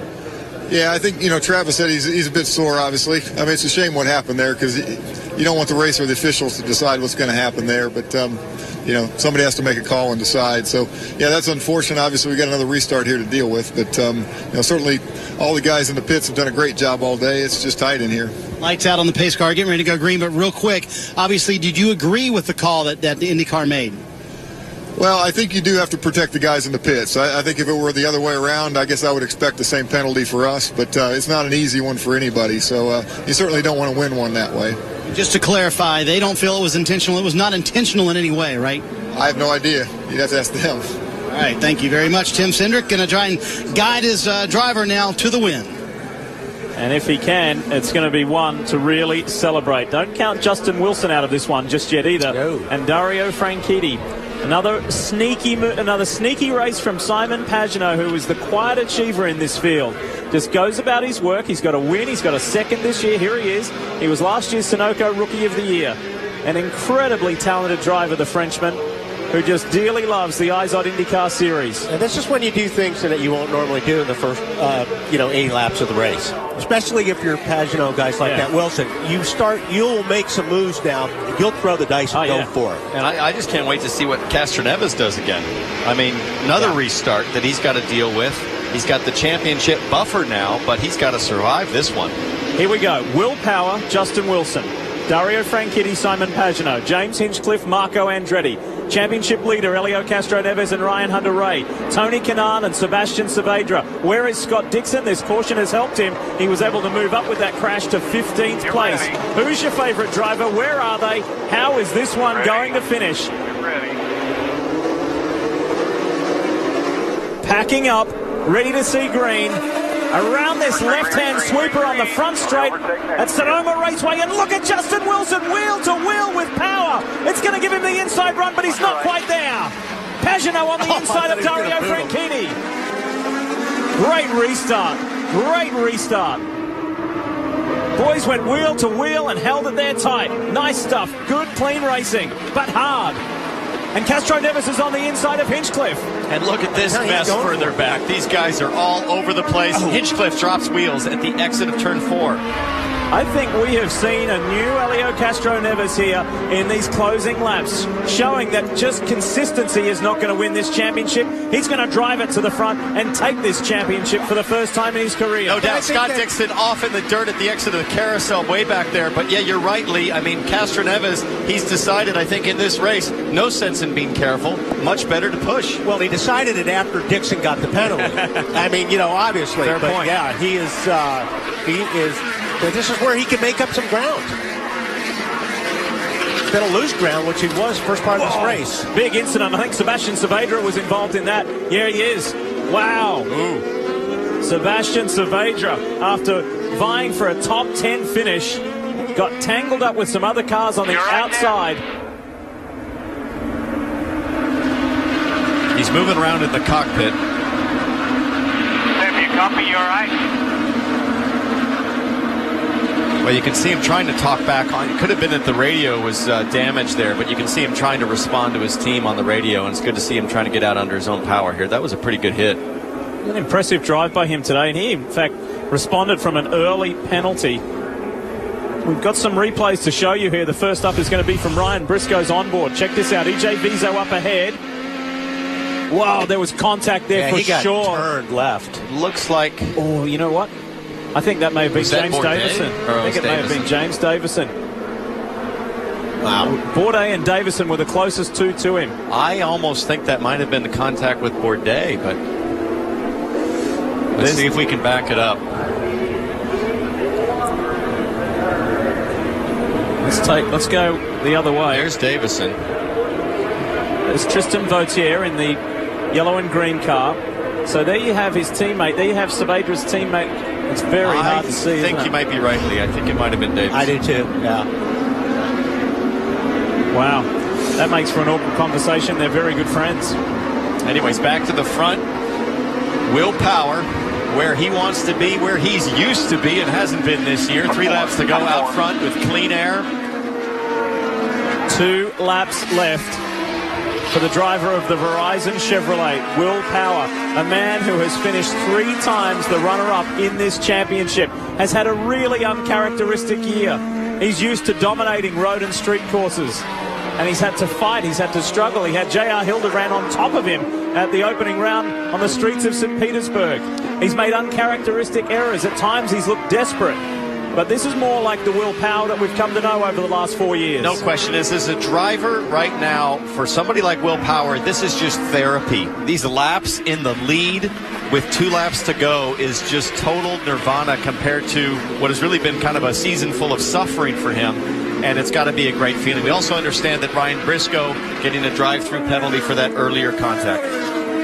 All right, so let's update you as to the man, Scott Dixon, who, as they run, would be 38 points down on Castro Neves. He has made up a position. He's up to 14th. So he's only got 1.5 laps left to do anything about it. Let's see how close he is to the next people in front of him. Wow, there's a huge gap there to Tristan Vautier. If he can catch that group, he's got to be quick about it. Look, he's missing the left part, the whole left front of his wing. Yeah. So I doubt he's going to catch those guys because he's lost a lot of front downforce on that car. 2.4 miles to go for Will Power to finally get the monkey off his back in season 2013. What a result for Justin Wilson if he can hang in there in second as well. It's been a dramatic and controversial day here at Sonoma Raceway. But for Will Power, who has hung tough, he's made positions, he's lost positions. But he is determined to be a winner.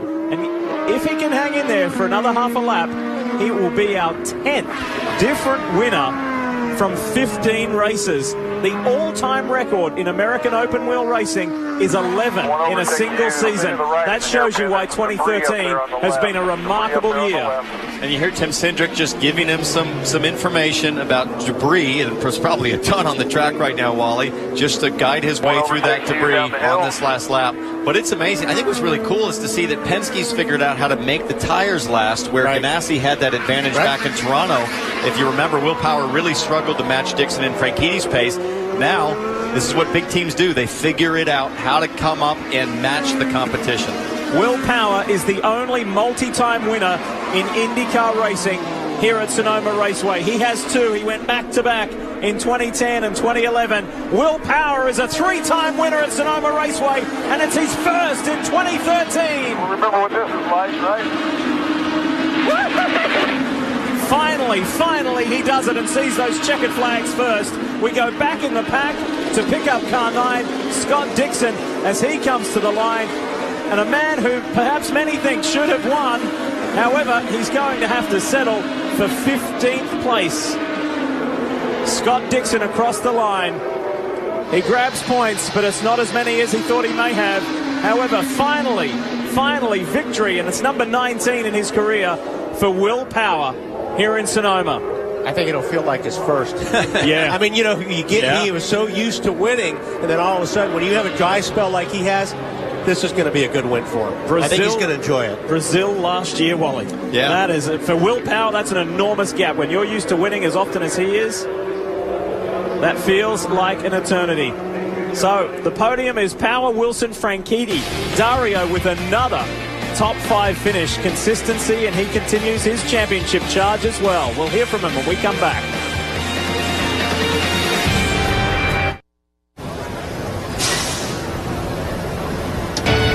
Back at Sonoma Raceway, where Will Power is just about ready to celebrate for the first time in a year and a half, but it looked like it was going to be Scott Dixon's day, and he was going to cut into the championship lead of Helio Castroneves even more. Instead of being within 15 or 20 points here now, I think it's 39 back. You're going to see the replay here for the first time on the monitor. Take us through your reaction to the penalty and ultimately what happened. Well, it's hard to know. This is the first time I've seen it.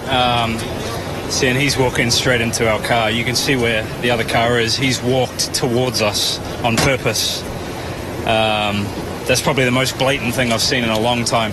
If you watch most pit guys, they try to get out of the way of other people. So that was a bit of a dick move right there, to be honest. So pretty annoyed with that.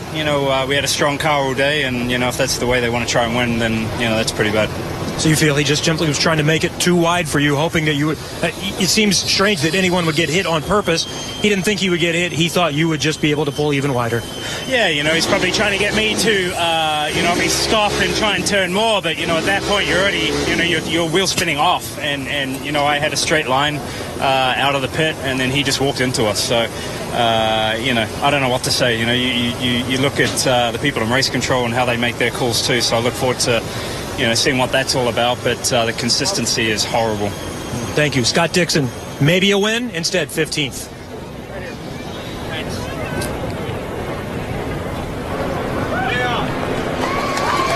Well, Kevin, for Will Power, the other side of the story. In the last 4 Sonoma races, it's his 3rd win and the top to this all season long. Oh, didn't get the infamous jump. I was waiting for the jump. Welcome back to Victory Lane. I got to ask you right off the bat, though, do you win this race if Scott Dixon doesn't get that penalty? It's hard to say with restarts, but Dixon took a big hit there for sure. I mean, that's I feel bad for him, but I can't count the amount of times that sort of thing has happened to us in the last 2 years. So we'll take it. It's a win, and I owe my guys that work so hard, and I feel so great. Travis Law is your rear tire carrier. Scott Dixon just said on our air that he felt like it was intentional, his move to slow him down on pit road. Do you agree with that assessment? I would be very surprised. I haven't seen it. It's not even worth commenting on. All right, well, let's talk about this race for you. Did you ever imagine coming into this season it would be August before you got to do this? Probably no. I really thought we'd win before that, but we just kept at it and worked hard, and we're fast all weekend. So just stoked for the Verizon guys, for Tim and Roger, my engineer. We've been quite frustrated during the year, so very, very happy. You talked to me about the pressure of finally getting a win. Is it relaxing now that you've finally done it? It is. It's just like, oh my God, man! I've really learned a lot about myself this year. Really, really good. Mentally and all that. I've, when you're back in the pack, you learn things. So it's a good thing. He told me a few weeks ago, he said, this year has put me to the test like I never could have imagined. But when I finally do win, I'm going to appreciate it a little bit more. I think he appreciates it today, Jan. And Marty, of course, a lot of controversy. We heard both sides of the story, but the person who made that decision, Bo Barfield, race director, how did you make that call? Well, ultimately we have a duty to protect everybody in the pit lane, and I can't actively protect, but if we have somebody that uses less than great judgment when they leave their pit box and we have an incident, then certainly we've got to make the statement, by penalizing that we're going to make that call. So, there's a couple of different angles that I think probably from the angle you're looking at now, the lines are a little bit confusing because we don't go in and change the lines everywhere we go.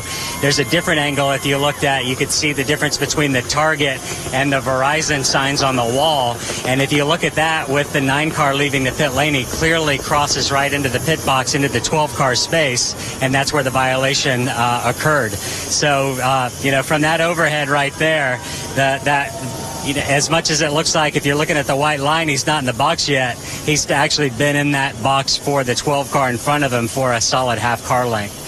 And so that made it easy for us to make the call. You look at risk versus reward.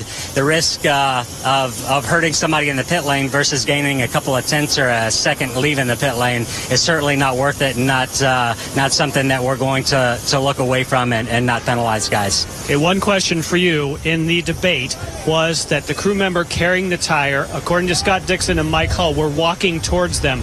They feel that he walked into them as opposed to Scott Dixon hitting them. What's your opinion? Well, I mean, ultimately that guy's in his own space in his normal routine of activity that he's used to week in and week out.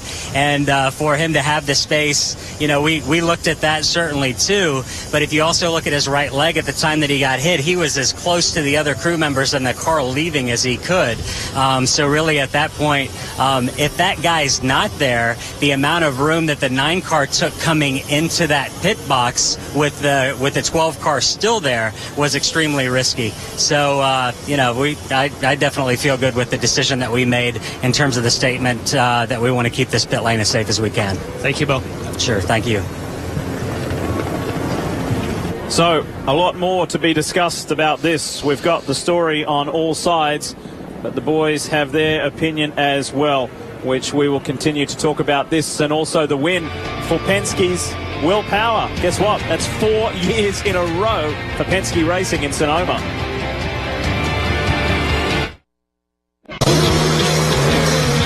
The IndyCar IndyCar Series hits the streets of Baltimore, where Helio Castroneves looks to increase his lead from hard-charging Scott Dixon. Indy Grand Prix of Baltimore presented by SRT. Live next Sunday at 2 Eastern on the NBC Sports Network. Back at Sonoma, a beautiful day here wraps up, and a crazy day on the racetrack as we sorted through everything. Will Power, your winner. Justin Wilson winds up finishing second today. Congratulations. Best finish of the season for you. Were you thinking for a while, hey, we can win this thing? Yeah, definitely. I was trying to have a go on that restart, but as soon as I hit the brakes, the line I was in got used up. So, fortunately managed to keep it on the track, even getting squeezed out. But it's just hard racing out there, and just really pleased for everyone, the Boy Scouts America team, everyone at Delcone Racing's worked so hard to try and get a good balance around here, look after the tires so we can be competitive, and it's just great to get second and just wanted that first place. It's how it goes, though. Impressive day for the Delcoin team. They wind up finishing second, Lee. Great day for him, and that was his third podium of the season. Now, we've got a few other things to talk about here, guys. Take a look at this altercation between Will Power on the inside and Marco Andretti on the outside. This has got tempers pretty flared. Yeah, we talked about this earlier. To me, Marco's got to give up the corner at that point, but he stuck his nose in there, kept it there. Then after the race, you see Mr. Penske in a rare form pointing the finger at the young hard charger and saying, what is inside your head? And you don't often see that from the captain. Yeah. You really don't. So discussions will go on while celebrations go on at Penske Racing. Let's take a look one more time, Wally. A couple more points. Go ahead, Townsend. Well, here's what I was going to say. If we can go ahead and pause it right here. Here's the part that miffs me. Number one, look at the gap between the rear wing end fence and the tire changer. He's making no effort to stay close out of the way. The second thing, look at how wide he's carrying his tire. He's carrying it on his side. Third thing, he's not even looking at a 650 horsepower Indy car racing towards him. If Dixon were to turn right to try to avoid this guy and drop the clutch, he would have got hit harder with the left rear, because the left rear would have swung around and hit him. So a lot to chew on before we head to Baltimore in a week. So the gap has now grown by 8 more points to the favor of Helio Castroneves, from 31 before today's race to now 39. Hunter Ray maintains his third position, but his teammate Marco Andretti hanging in there as well. So we congratulate Will Power for his 19th career win and his first since Brazil last year. And Dario Franchitti now makes it 4 podiums in the last 5 races. And Simon Pagenaud with another top 5 behind Andretti there as well. And Sebastian Bourdais rallying for a top 10, as well as Simona Di Silvestro. Whew, boys, I don't know what else to say, but what a day. I think Helio really kind of dodged a bullet today for the point championship. He really did. So quick reminder to stay tuned for more action from this San Francisco Bay Area. The Louis Vuitton Cup is coming up where Emirates Team New Zealand have a commanding position at the moment. But hey, we'll see you in just a week's time, September 1st, 2 o'clock Eastern, for the Grand Prix of Baltimore. Boy, there's going to be a lot said between now and then and over on the opposing coast of this country. Hey, for more information of the IZOD IndyCar Series, log on to NBCSports.com. We congratulate Will Power and we thank you for watching IndyCar on your home of open wheel racing.